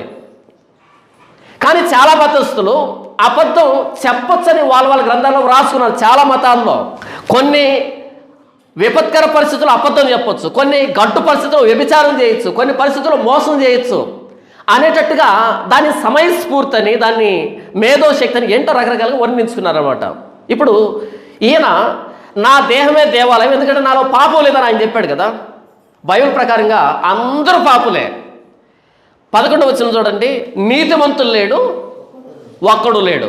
ఏ మతం కానీ, ఏ గోత్రం కానీ, ఏ కులం కానీ, ఏ దేశం కానీ, మొత్తం ప్రపంచం అంతా, అది యూదులు కానీ గ్రీసు దేశస్తులు కానీ ఎవరైనా సరే, నీతిమంతులు లేడు, ఒక్కడూ లేడు అన్నప్పుడు ఒప్పుకుంటుందా ప్రపంచం? ఆ ప్రవచనం చెప్పి ఆయన దగ్గరికి వెళ్ళి, ఏమండి బైబిల్లో చెప్తుంది నీతిమంతులు లేడు, ఒక్కడు లేడని చెప్తుంది, కాబట్టి మనం పాపాలు ఒప్పుకుందాం వేసిపో దగ్గర అంటే ఆయన ఏమంటాడు? నవ్వుతాడు. 10 నిమిషాలు నవ్వుతాడు. ఏంటి పాపమా, నేను పాపం చేశానా అని 10 నిమిషాలు నవ్వుతాడు ఆయన. నవ్వడా? మంచోడైతే నవ్వుతాడు, చెడ్డోడైతే ప్రతిదాడి చేస్తాడు, అవునా? సువార్త అంటే దోషారోపణ సమస్త ప్రపంచం మీదకి. నీతిమంతులు లేడు, ఒక్కడు లేడు, గ్రహించువాడెవడును లేడు, దేవుని వెతుకువాడెవడును లేడు, అందరూ త్రోవ తప్పి ఏకముగా పనికి మాలిన వారైరే, మేలు చేయవాళ్ళు లేడు, ఒక్కడైన లేడు. వారి గొంతుగా తెరచిన సమాధి, తమ నాలుగుతో మోసం చేయుదురు, వారి పెదవుల కింద సర్ప విషయం ఉన్నది, వారి నోటి నిండా శపించుట పగయ ఉన్నవి, రక్తము చిందించుట వారి పాదములు పరుగులెత్తుచున్నవి, నాశనమును కష్టమును వారి మార్గంలో ఉన్నవి, శాంతి మార్గం వారు ఎరుగురు, వారి కన్నుల ఎదుట దేవుని భయం లేదు. సమస్త ప్రపంచం గురించి మాట్లాడుతున్నాడు పౌలు. నీతిమంతులు లేడు, ఒక్కడు లేడు, అందరం పాపులు అని చెప్తున్నాడు. సువార్త అంటే దోషారోపణ. అయితే మీరు పాపం చేశారని ఆగదు సువార్త. ఏం చెప్తుందో తెలుసా? ఏ భేదము లేదు, అందరూ పాపం చేసి దేవుడు అనుగ్రహించు మహిమను పొందలేకపోతున్నారు. ఇందుకు ఆగదు సువార్త. ఏ భేదం లేదు, ఏ మతమని, ఏ గోత్రమని, ఏ ప్రాంతమని, చిన్న పెద్ద, ముసలి ముతగా, స్త్రీ పురుషుడు, చదువుకున్నాడు చదువులేనోడు, ఏ భేదం లేదు. అందరూ పాపం చేశాం, అందరూ పాపం చేసి దేవుడు అనుగ్రహించే మహిమను కోల్పోయాం. కాబట్టి 24 వచనం, కాబట్టి మీరు పాపం చేశారు అని ఆగదు సువార్త. నీకు కిడ్నీ ఫెయిల్ అయింది అని ఆగడు డాక్టరు. ఏం చెప్తాడు? అయితే నీకు మెడిసిన్ రాయిస్తున్నా, క్రమం తప్పకుండా వాడు, నేను చెప్పినట్టు చేయి, మరలా బాగవుతావు. ఇది పూర్తి సమాచారం, అవునా?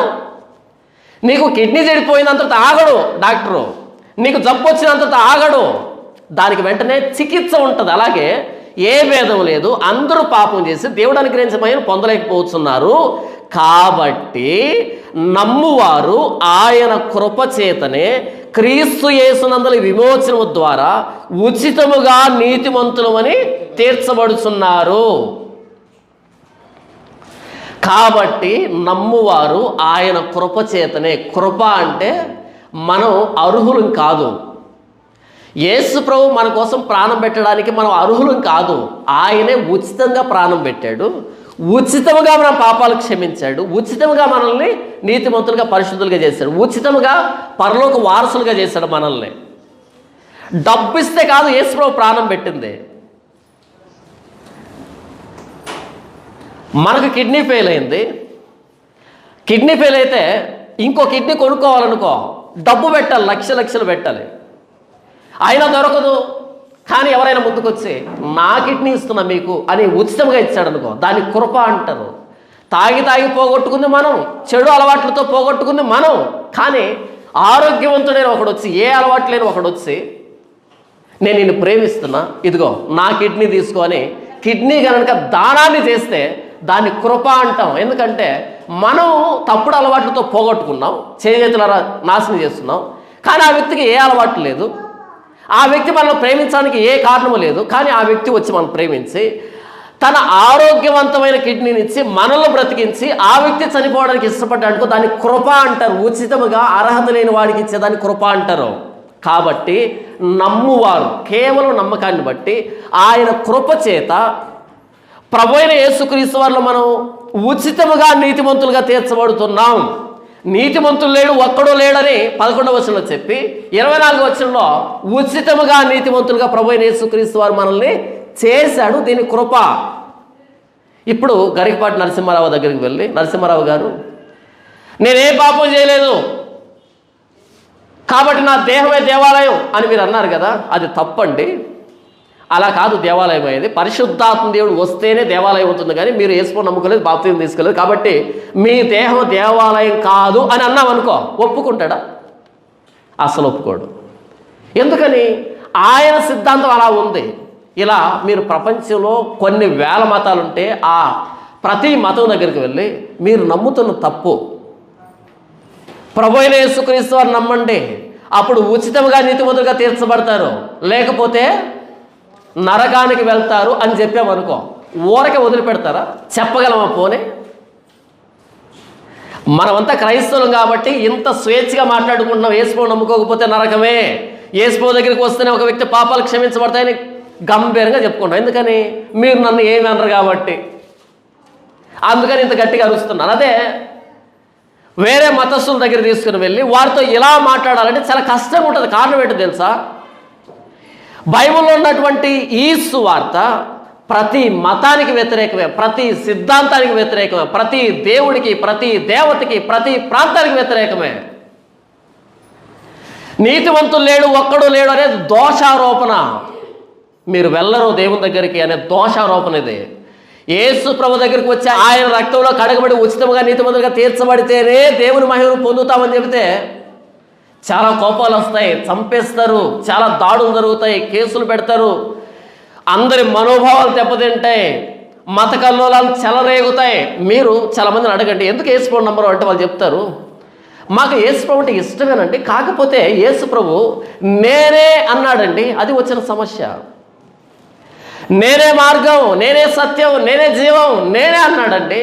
అంటే మా దేవుళ్ళు కాదా? అంటే మా సిద్ధాంతం సరైనది కాదా? అంటే మా మతం తప్పుడుదా? అంటే మేము దయ్యాలు నమ్ముతున్నామా? నేనే అంటాడంటే అందుకని మాకు కోపం అండి యేసు ప్రభు అంటే. అందుకని క్రైస్తవులు అంటే మాకు పడదండి. యేసు ప్రభువే అంటారండి ఎంతసేపు ఉన్నా సరే. మేము వారి చర్చికి వెళ్తాం, క్రిస్మస్ కేకులు తింటాం, క్రిస్మస్కి భోజనాలు తింటాం, వాళ్ళ ఇంట్లో ఏదైనా ఫంక్షన్ ఉంటే మేము వెళ్తాం, అన్నీ చేస్తామండి. కానీ ఆ క్రైస్తవులు మాత్రం మా పూజకి రారండి, మా గుడికి రారండి, మా ప్రసాదం తినరండి, మా దేవుడికి కనీసం గౌరవం కూడా ఇవ్వరండి. చూసారా ఎంత వ్యతిరేకంగా ఉందో? మనం ఏదైనా ఇంట్లో మీటింగ్ పెట్టుకున్నప్పుడు ఎదురింటోళ్ళు పొరుగింటోళ్ళు వస్తారు, మనతో పాటు పాటలు పాడతారు, వాక్యం వింటారు, మనకు శుభాకాంక్షలు చెప్తారు, మన భోజన ఆ విందులో పాలుపొంపులు పొందుతారు. కానీ మనం వాళ్ళు అంబలం పూజ పెట్టారనుకో అయ్యప్ప స్వామిలో వెళ్తామా? పొరపాటును కూడా వెళ్ళం. ఎంత వ్యతిరేకం కదా ఇది! అర్థమవుతుందా మనం ఏ సువార్తను ప్రకటిస్తున్నామో? మీలో చాలామంది అంటారు, అదేం లేదన్నా మేము పోతామే అని అంటారు. మీ గురించి కదా నేను మాట్లాడుతున్నది, నిఖార్సని క్రైస్తవుల గురించి మాట్లాడుతున్నా. మీరు అటు ఇటు కానీ జాతే. బక్రీద్ వస్తుందా? వెళ్తాం సీతంపేటకి. ఎందుకని? అంత మటన్ ఇస్తారని. మీరు కొనుక్కోలేరు?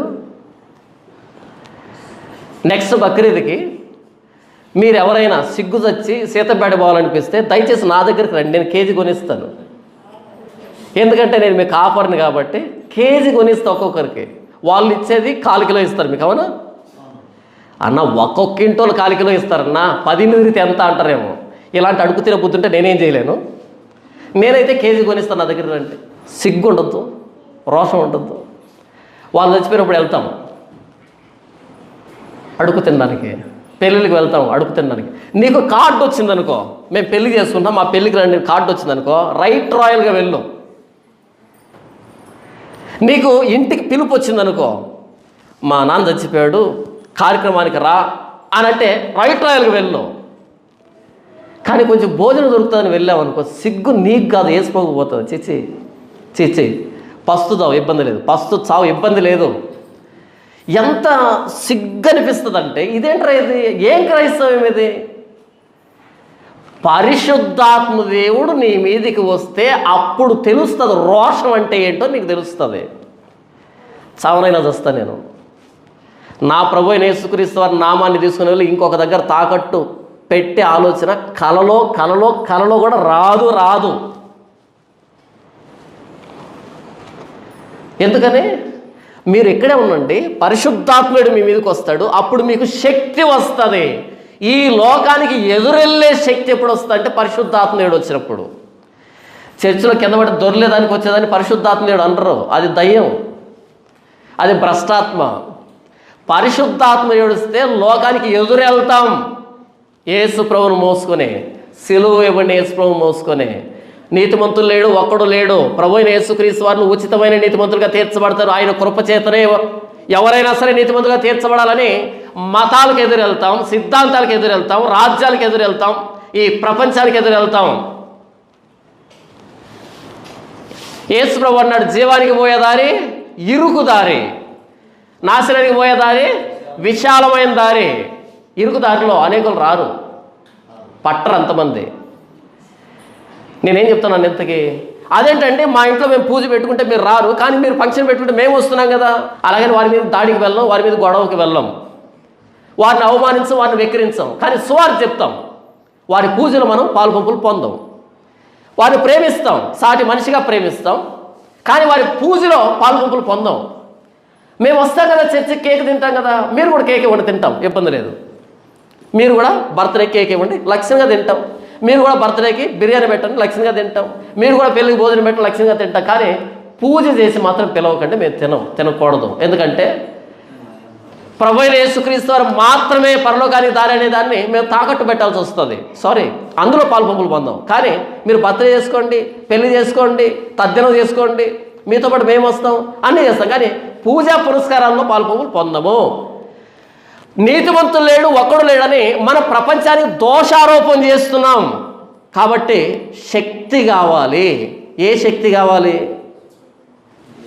పైనుండి పరిశుద్ధాత్మ దేవుని శక్తి కావాలి. పైనుండి పరిశుద్ధాత్మ దేవుని శక్తి వస్తేనే ప్రపంచానికి వెళ్ళి ప్రభు అయిన యేసుక్రీస్తు వారిని సువార్త ప్రకటించగలుగుతాం నికార్సుగా. ఈరోజు చేవ వచ్చినటువంటి సువార్త చేస్తున్నారు. చర్చికి రా, నీకు దేవుడు ఉద్యోగం ఇస్తాడు. ఏ చర్చిలో రికమెండేషన్ ఏమైనా పెడుతున్నావా? చర్చికి వస్తానంట యేసు ప్రభు ఉద్యోగం ఇస్తాడంట. సారీ, చర్చికి వస్తేనంట పంట బాగా పండుతుందంట. ఎరువులు అమ్ముతున్నావా చర్చిలో? చర్చికి వస్తేనంట అప్పులు పోతాయంట. బ్యాంక్కి కన్నాలు వేసి నేర్పిస్తావా? అప్పులు ఎట్లా తీరుతాయి? అప్పులు చేసింది నేను, అప్పులు ఎలా తీరుతాయి? నేనే కదా తీర్చాలి. ఎందుకు చేశాను? తాగి చేశాను. త్రాగుడు మానితే రూపాయి కొడుతుంది. అలా ఒళ్ళు వంగకూడదు. మనకి ఒళ్ళు వంగి పనిచేసే చరిత్ర ఉండదు మనకు. అలా ఉండకూడదు. అమాంతం ఆకాశం నుంచి దడేలు ఒక మూట పడాలి, ఆ మూట తీసుకొని అందరూ పంచాలి. అదేనా చర్చిలో బోధిస్తున్నది? ఒళ్ళు వంగి పని చేయి, రూపాయి కూడబెట్టు. ఎందుకంటే లక్షలు తీసుకొని తినేది నువ్వేగా, పంది కుక్కు తిన్నట్టు తిన్నావుగా. అదేంటో నాకు అర్థం కాదు. నేను అప్పు చేయాలనుకోండి, నాకు ఎక్కడైనా 100 రూపాయలు వస్తుంది అన్నప్పుడు 10 రూపాయలు అప్పు చేస్తాను. గ్యారంటీ ఉంటే, పలానా దగ్గర నాకు 100 రూపాయలు వస్తుంది అనే గ్యారంటీ ఉన్నప్పుడు 10 రూపాయలు అప్పు చేస్తా. వీళ్ళకి ఏ గ్యారంటీ కార్డు ఉండదు, ఎక్కడి నుంచి వచ్చేదేమి ఉండదు. 200 అప్పు చేస్తారు. 200 అప్పు చేసి బిర్యానీ తింటారు.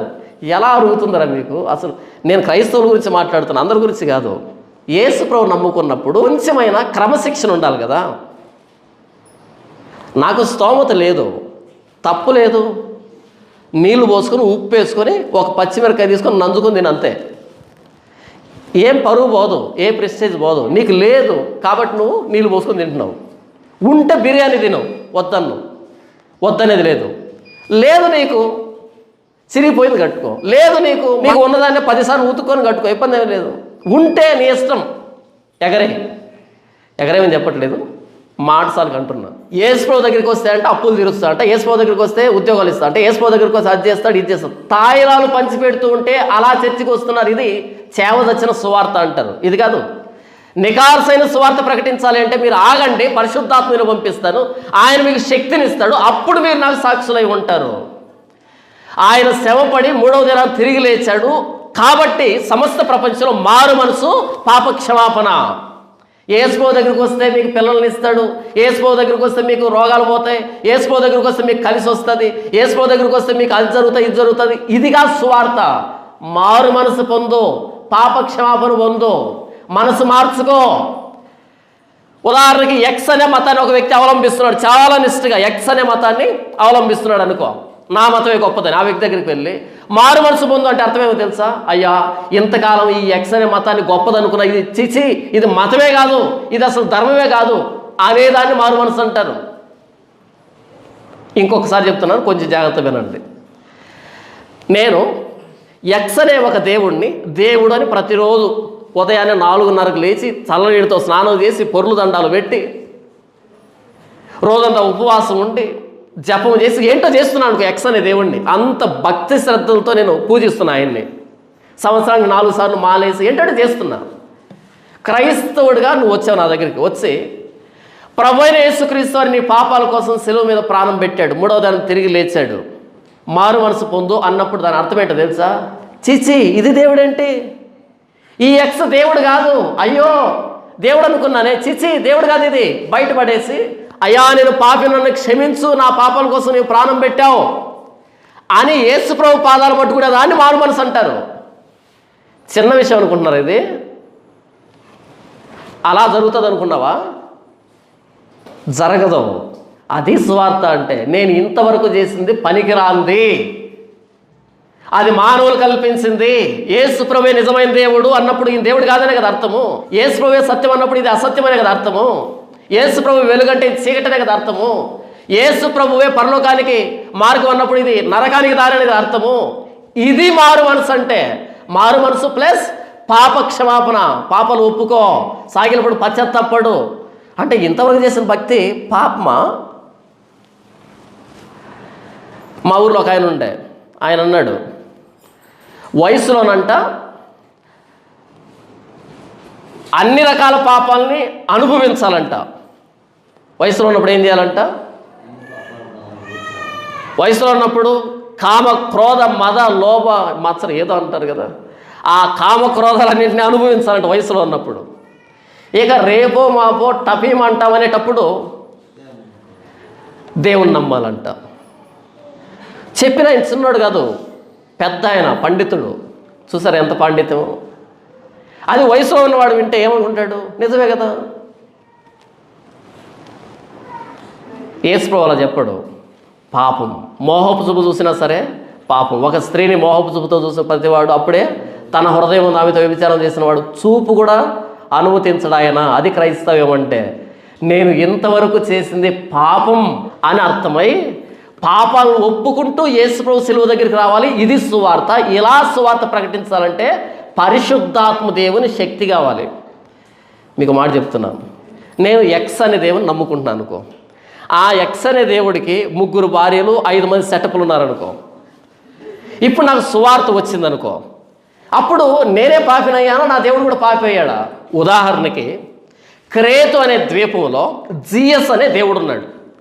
ఆయనకి చాలామంది ఉంపుడు గతులు ఉన్నారు. ఎందుకంటే ఆయన దైవత్వం ఏంటంటే ఏ స్త్రీనైనా అలా అవలేలుగా ఆయన వైపు తిప్పుకుంటాడంట. అది ఒక రకమైన దైవత్వము. అలా స్త్రీలందరూ ఆయన చుట్టూ ఉంటారనమాట.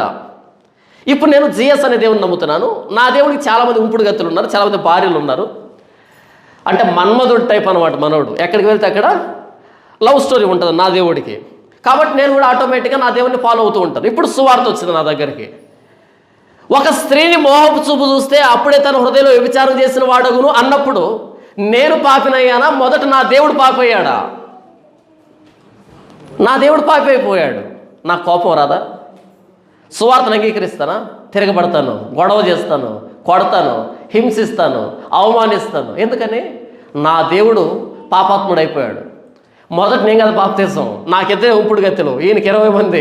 మొదట ఈయన మునగాలి బాప్తీసం తొట్టులో, యేసు ప్రభువా నా పాపాలు క్షమించని. సాధ్యమయ్యే పనేనా? జీఎస్ అనే దేవుడు యేసు ప్రభువా నా పాపాలు క్షమించని బాప్తీసం తొట్టులో దిగుతాడా? 20 మంది వదిలిపెట్టేసి ఒక్క భార్యతో సంసారం చేస్తాడా?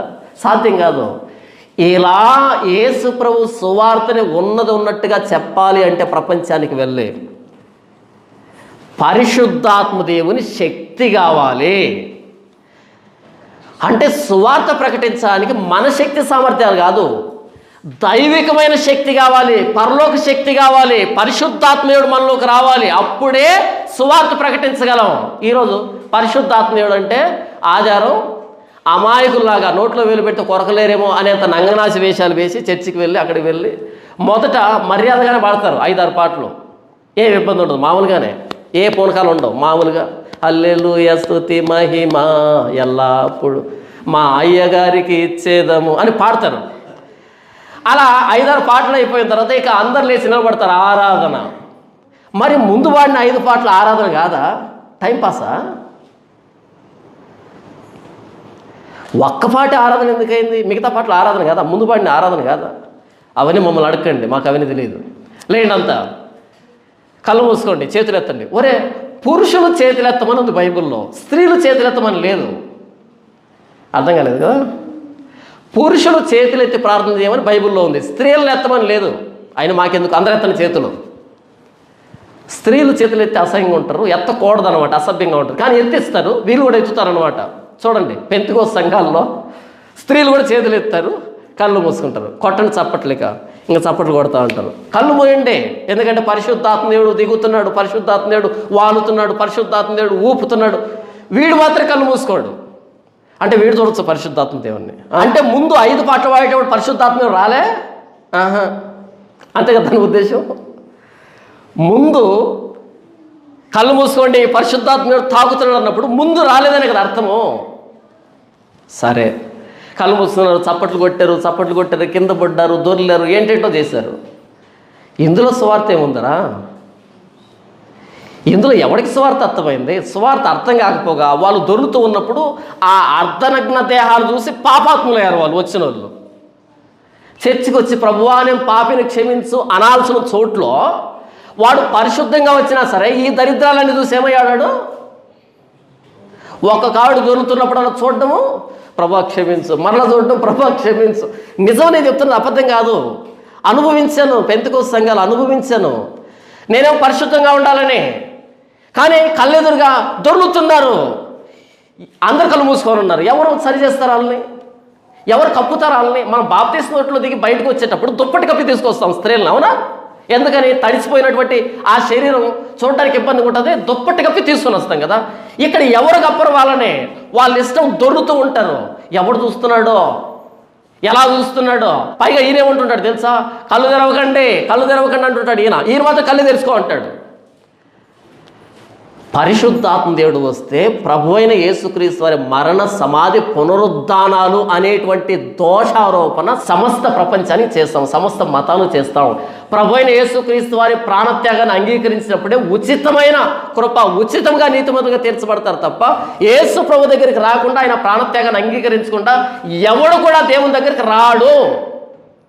యేసు ప్రభువే సత్యం, యేసు ప్రభువే జీవం, యేసు ప్రభువే మార్గం, యేసు ప్రభు కాకుండా ఇంకొకరు లేరు అని తెగేసి ధైర్యంగా ఏం జరిగితే చేసుకోండి, మీ ఇష్టం వచ్చింది చేసుకోండి, ఇదే నిజం అని తెగేసి చెప్పేదానికి పరిశుద్ధాత్మ దేవుని శక్తి కావాలి. నీకు యేసు ప్రభు ఉద్యోగం ఇస్తాడు, చర్చికి రానేదానికి పరిశుద్ధాత్మ దేవుడు కావాలనా? అడక్క తినే ఆత్మ కావాలి దీనికి. నీకు ఉద్యోగం ఇస్తాడు యేసు ప్రభు, నీకు పిల్లలు ఇస్తాడు యేసు ప్రభు, నీకు పంటనిస్తాడు, నీకు అది ఇస్తాడు, ఇది ఇస్తాడు అనేదానికి పరిశుద్ధాత్మ అక్కర్లే, అడక్క తినే ఆత్మ ఉంటే సరిపోతుంది. ఎందుకని? ఏదో ఒకటి చెప్దాం, ముందు చర్చి పిలుద్దాం. ఎందుకు చెప్తావు ఏదో ఒకటి?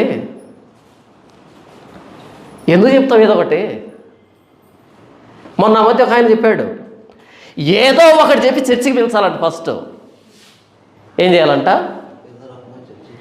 ఏదో ఒకటి చెప్పి చర్చికి పిలిచాలంట. నిదానంగా నిదానంగా నిదానంగా యేసు ప్రభు గురించి చెప్పాలంట. చూసారా? ఏమి లాజిక్, ఏమి భక్తి, ఏమి సువార్త, ఏమిటితో కొడితే తెలివి వస్తుంది ఇలాంటి వాళ్ళకి. మీరు యెరూషలేము నుంచి వెళ్ళకండి, ఇక్కడే ఉండండి, పరిశుద్ధాత్మ దేవుని అనుగ్రహిస్తాను, ఆయన వచ్చినప్పుడు శక్తి వస్తుంది, అప్పుడు మీరు నాకు యూదయలోను, సమరయలోను, యెరూషలేములోను, భూదిగంతాల్లో అన్ని చోట్ల నాకు సాక్షులుగా ఉంటారని యేసు చెబితే, ఈరోజు ఏదో ఒకటి చెప్పాలంట. ఏదో ఒకటి చెప్పేదానికి పరిశుద్ధాత్మ దేవుడు దేనికి? పరిశుద్ధాత్మ దేవుడు ఏదో ఒకటి చెప్పడు, తెగేసి ఉన్నదాన్ని ఉన్నట్టు చెప్తాడు, విన్న వ్యక్తిలో కార్యం జరిగిస్తాడు, నేను పాపిని అని ఒప్పిస్తాడు. ఇది పరిశుద్ధాత్మ దేవుని కార్యం. పరిశుద్ధాత్మ దేవుడు లేకుండా ప్రభు అయిన యేసుక్రీస్తు వారిని అర్థం చేసుకోవడం కష్టం. పరిశుద్ధాత్మ దేవుడు లేకుండా ప్రభు అయిన యేసుక్రీస్తు వారిని ప్రకటించడం కూడా కష్టమే. ఆ పరిశుద్ధాత్మ దేవుడు మన మీదకి ఎప్పుడు వస్తాడు? అపోస్తులకు వచ్చిన సందర్భాన్ని పక్కన పెడితే మన మీదకి ఎప్పుడు వస్తాడు? అపోస్తుల మీదకైతే పెంతెకోస్తు పండుగ దినాన్ని వచ్చాడు, అది 2వ భాగంలో చూపెడతాను. మన మీదకి ఎలా వస్తాడు అని అంటే చూడండి, అపోస్తుల కార్యములు 2వ అధ్యాయము 36వ వచనం. మీరు సిలువ వేసిన ఈ యేసునే దేవుడు ప్రభువుగాను క్రీస్తుగాను నియమించను. దేని గురించి మాట్లాడుతున్నాడు? అప్పుల గురించా, పిల్లల గురించా, రోగాల గురించా, కష్ట నష్టాల గురించా? కాదు. మీరు సిలువ వేసిన ఈ యేసు. వాళ్ళు ఎప్పుడు సిలువ వేశారు? మేము ఎప్పుడు సిలువ వేసామండి? మేము పండుగ వచ్చామండి? కాదు, మీరే సిలువ వేశారు. మీరు పాపాలను బట్టి, మీ ధర్మశాస్త్రాన్ని అతిక్రమించడాన్ని బట్టి, ధర్మశాస్త్రాన్ని అర్థం చేసుకోకపోవడాన్ని బట్టి మీరు మీ పితలుగా చేసుకొని సిలువ ఎక్కించారు. మీరే దోషులు, మీరే పాపాత్మలు. యేసులో మీరే సిలువ ఎక్కించారు. మీరు సిలువ వేసిన ఈ యేసునే దేవుడు ప్రభువుగాను క్రీస్తుగా నియమించను. ఇది ఇశ్రాయేలు వంశం అంతా రూఢిగా తెలుసుకున్న వాళ్ళని చెప్పాను. వారు ఈ మాట విని, ఏ మాట విని? మీరు సిలువెక్కించారు యేసు ప్రభునే, యేసు ప్రభు ప్రాణం పోవడానికి మీరే కారణం, మీ పాపలే కారణం అన్నప్పుడు వారు ఈ మాట విని హృదయంలో నొచ్చుకొని, సహోదరులరా మేమేమి చేతుమని పేతురును కడమ అపోస్తులను అడుగుగా, పేతురు మీరు మారు మనస్సు పొంది పాప క్షమాపణ నిమిత్తం ప్రతివాడు యేసుక్రీస్తు నామమున బాప్తిసం పొందుడి, అప్పుడు పరిశుద్ధాత్మను వరం అనుగ్రహించబడుతుంది అని చెప్పాడు. ఎప్పుడు వస్తాడు పరిశుద్ధాత్మ దేవుడు? ప్రభు అయిన యేసుక్రీస్తు వారి సిలువను అంగీకరించి మారు మనసు పొంది పాప క్షమాపణ కోసం బాప్తీసం తీసుకున్నప్పుడు, ప్రభువా నేను చేసినవన్నీ పాపాలే, నా జీవితం అంతా పాపమే, ప్రభువా నన్ను క్షమించు, నేను పాపాలు ఒప్పుకుంటున్నా, నా పాపాలు క్షమించు, నా ప్రభు అయిన యేసుక్రీస్తు రక్తంలో కడుగు అని బాప్తీసం తీసుకున్నప్పుడు అప్పుడు పరిశుద్ధాత్మని వరం అనుగ్రహించబడుతుంది. ఆ పరిశుద్ధాత్మయుడు మనలో వస్తే, పరసంబంధమైన శక్తి మనకు వస్తే, అప్పుడు మనం మాట్లాడే ప్రతి మాట సువార్త అవుతుంది. ప్రతి మాట సువార్త కోసమే మాట్లాడతాం. ఒక్కసారి పాపాన్ని ఒప్పుకున్నవాడు ఎదురుగా ఉన్న వ్యక్తి ఎంత ప్రమాదంలో ఉన్నాడో గుర్తిస్తాడు. ప్రభు అయిన యేసుక్రీస్తు వారి దగ్గరికి రండి, పాపాలు క్షమించబడతాయి అని సువార్త చెప్పడం ప్రారంభమవుతుంది. ప్రభు అయిన యేసుక్రీస్తు వారి ప్రేమని పరిశుద్ధాత్మ దేవుడు మన హృదయంలో కుమ్మరించినప్పుడు, ప్రభు అయిన యేసుక్రీస్తు వారు నన్ను ఎంత ప్రేమించాడో పరిశుద్ధాత్మ దేవుడే నాకు వివరిస్తాడు, ఇంకెవరు వివరించలేరు. నేను ఎందుకని ప్రభు అయిన యేసుక్రీస్తు వారి సిలువ గురించి ఇంతగా మాట్లాడుతున్నాను అంటే, పరిశుద్ధాత్మ దేవుడు ప్రభు అయిన యేసుక్రీస్తు వారి ప్రాణత్యాగంలో ఉన్న ప్రేమని నా హృదయంలో కుమ్మరించాడు కాబట్టి, నాకు అర్థమైంది కాబట్టి అలా నేను వివరిస్తున్న యేసు ప్రభుని. పరిశుద్ధాత్మ దేవుని సహాయం లేకుండా యేసు ప్రభు సిలువ మనకు అర్థం కాదు. ఎందుకని మీరు సువార్త అనే దాన్ని చేయరు అంటే, ఎందుకని మీకు సువార్త అంటే ఏంటో తెలియదు అంటే, ఎందుకని మీరు అన్ని రకాల పాపాలకు లోనై ఉన్నారు అంటే, ఎందుకని మీరు రాజీపడి బ్రతుకుతున్నారు అంటే, ఎందుకని మీకు యేసు ప్రభు గురించిన స్పష్టత లేదు అంటే, పరిశుద్ధాత్మ దేవుడు మీ మీదకి రాలేదు. అదేంటన్నా మేము బాప్తీసం తీసుకున్నాగా, మీరు బాప్తీసం తీసుకున్నది పాప క్షమాపణ కోసం కాదు, సిలువ వేయబడిన ప్రభు అయిన యేసుక్రీస్తు ప్రాణత్యాగాన్ని ఒప్పుకుంటూ కాదు, మారు మనసు పొంది కాదు. ఎందుకు తీసుకున్నారు? నడుము నొప్పులు వచ్చాయి, బాప్తీసం తీసుకుంటే పోతాదేమో చూద్దాం అని తీసుకున్నారు. మీ మీదకి పరిశుద్ధాత్మ దేవుడు రాడు. అప్పుల్లో ఉన్నాను, బాప్తీసం తీసుకున్నాము, యేసు ప్రభువుని నమ్ముకున్నా. మీకు బాప్తీసం అంటే అర్థం ఏంటంటే యేసు ప్రభువుని నమ్ముకోవడం. మేము యేసు ప్రభువులో దిగాం. ఏం చేశారంట? ఏమో మీరు యేసు ప్రభువులో దిగారా? దిగామండి, పోయిన క్రిస్మస్ దిగాము. ఎక్కడ దిగావు తల్లి? మేము యేసు ప్రభువులో దిగాం. సారీ, అటు చెప్పకండి. యేసు ప్రభువే నిజమైన రక్షకుడని, దేవుడని, ఆయన సత్యమని కనుగొన్నాం. సువార్త ద్వారా ఏం చేశారంట? యేసు ప్రభువును కొలుస్తున్నారంట. పోయిన క్రిస్మస్ నుంచి కొలుస్తున్నావా? ఎన్ని కేజీలు వచ్చాడు? యేసు ప్రభువును కొలుస్తున్నారంట, యేసు ప్రభువును నమ్ముకున్నారంట. ఎందుకు నమ్ముకున్నారు వదిన? అప్పులు పోతాయని నమ్ముకోవద్దు యేసు ప్రభువుని. ఆయన నమ్మకం కాదు నమ్మడానికి, ఆయన నిజం అంగీకరించి తీరాల్సిందే. నమ్మకాన్ని నమ్మాలి, నిజాన్ని చచ్చినట్టు అంగీకరించాలి, వేరే దారి లేదు. నీకు జ్వరం వచ్చినప్పుడు పారాసిటమాల్ వేసుకొని తీరాలి. నేను నమ్మనండి పారాసిటమాల్ని. నీ నమ్మకంతో ఎవరికి కావాలి? వేసుకొని తీరాలి అంతే. నీ నమ్మకంతో పని లేదు ఇక్కడ. ఇదేమి జ్యోతిషాలయం కాదు నీ నమ్మకం మీద ఆధారపడి పనిచేయడానికి. ఇది హాస్పిటల్. నోరు మూసుకొని వేసుకో, అదే నోరు తెరుచుకొని వేసుకో. యేసు ప్రభు నమ్మకం కాదు మనం నమ్మడానికి, ఆయన నిజం అంగీకరించి తీరాలి. ఎలా అంగీకరించాలి? మారు మనసు ద్వారా. ఎలా అంగీకరించాలి? పాప క్షమాపణ కోసం పశ్చాత్తాపడుతూ అంగీకరించాలి.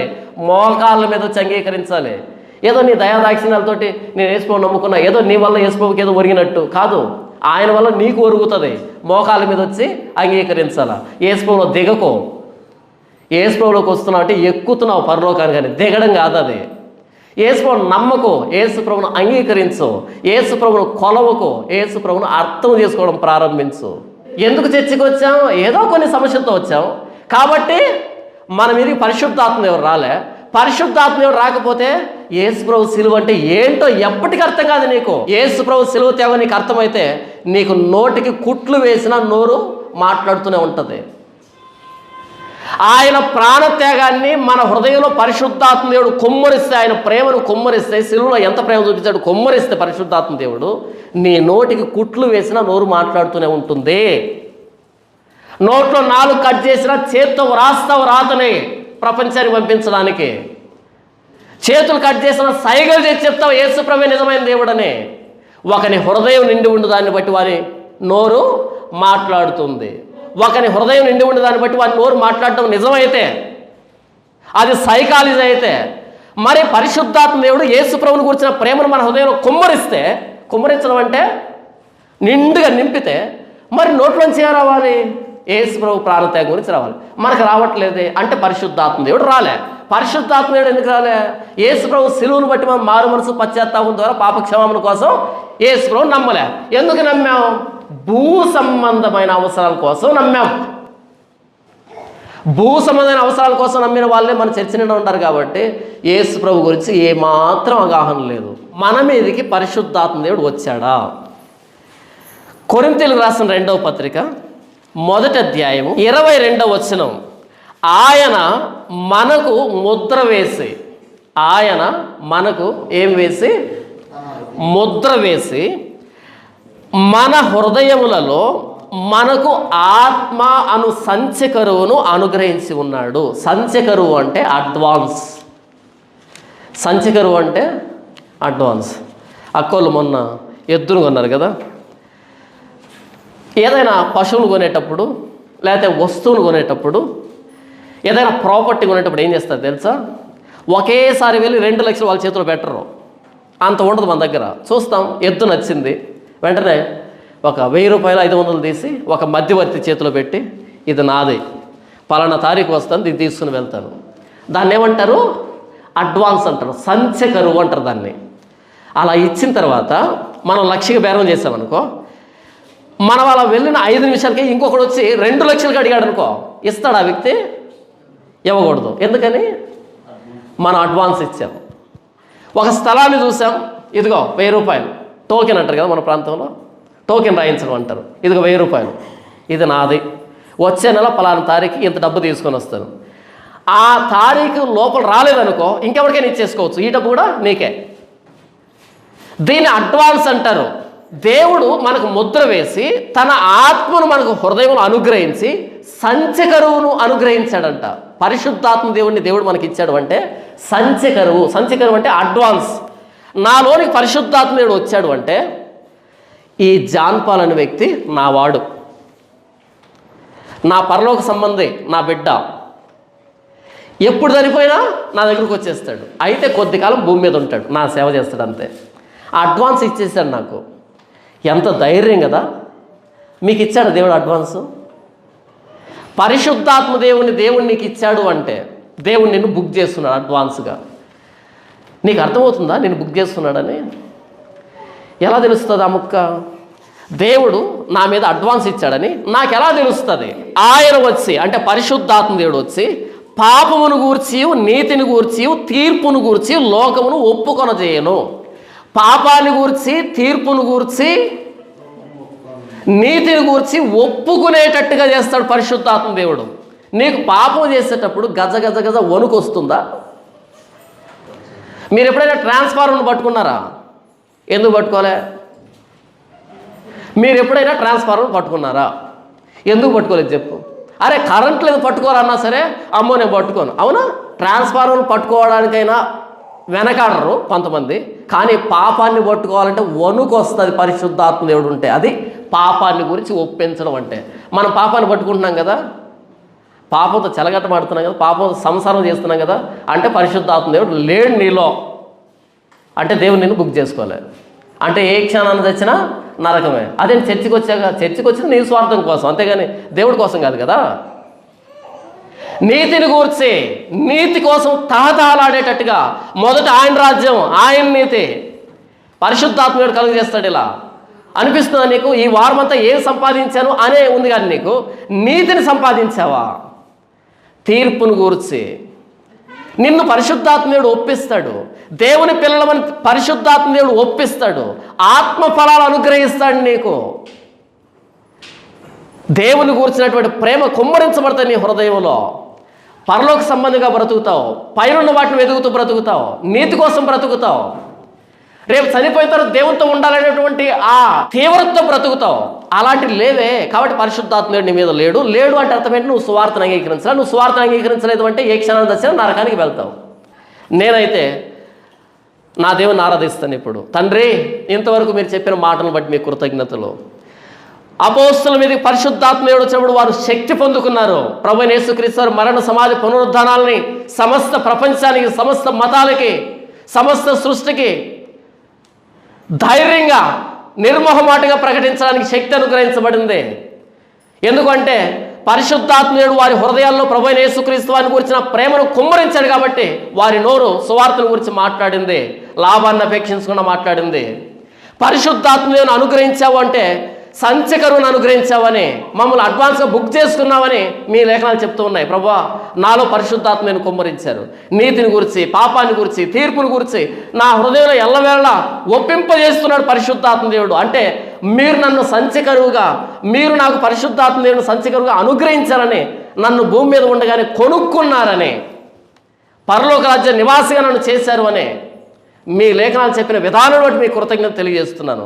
నా ప్రభువైన యేసుక్రీస్తు వారి మరణ సమాధి పునరుద్ధానాన్ని అంగీకరించడం ద్వారా, మారు మనసు ద్వారా, పాప క్షమాపణ కోసం ఆ బాప్తిసం తీసుకోవడం ద్వారా పరిశుద్ధాత్మ దేవుని నాకు అనుగ్రహించి నా మీద ముద్ర వేసినందుకే ఈ వ్యక్తి పరలోక నివాసి, పరలోక సంబంధి, నా బిడ్డ అని ముద్ర వేసినందుకే, పరిశుద్ధాత్మ దేవుని అనుగ్రహించి పరిశుద్ధమైన మార్గంలో నన్ను నడిపిస్తూ ఉన్నందుకే ఏమిచ్చినా రుణస్తుని ఒప్పుకుంటూ నా ప్రభువైన యేసుక్రీస్తు వారి నామములో ఆరాధిస్తున్నాను తండ్రి.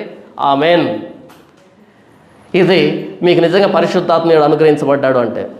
ఒకవేళ పరిశుద్ధాత్మీయుడు లేడనుకో, ప్రభువా ఇప్పటికీ చర్చికి వచ్చి భూ సంబంధం విషయాలే వెతుకుతూ ఉన్నాను నాయన, ఏవైతే సిగ్గుపడే విషయాలు వాటి కోసమే తాపత్రయపడుతున్నాను, ప్రభువా నన్ను క్షమించు. ఈ భూ సంబంధం విషయాలు వెదకుండా నా ప్రభువైన యేసుక్రీస్తు మరణ సమాధి పునరుద్ధానాలు ఒప్పుకుంటూ మారు మనసు పశ్చాత్తాపం ద్వారా పాప క్షమాపణ కోసం బాప్తిసం తీసుకుని నా ప్రభువైన యేసుక్రీస్తు వారు అనుగ్రహించే పరిశుద్ధాత్మ దేవుని పొందుకొని పరిశుద్ధమైన మార్గంలో బ్రతకడానికి నాకు హృదయాన్ని తెరవండి, నా జీవితాన్ని ఒప్పించండి, నాకు మార్గాన్ని సరళం చేయండి, నా పాపాలు క్షమించండి, ప్రభువైన యేసుక్రీస్తు రక్తంతో నన్ను కడగండి. నా ప్రభువైన యేసుక్రీస్తు నామములో ప్రార్థిస్తున్నాను తండ్రి. ఆమేన్. మీకు పరిశుద్ధాత్మ దేవుడు ఉంటే ఆరాధించండి, లేకపోతే ప్రార్థించండి.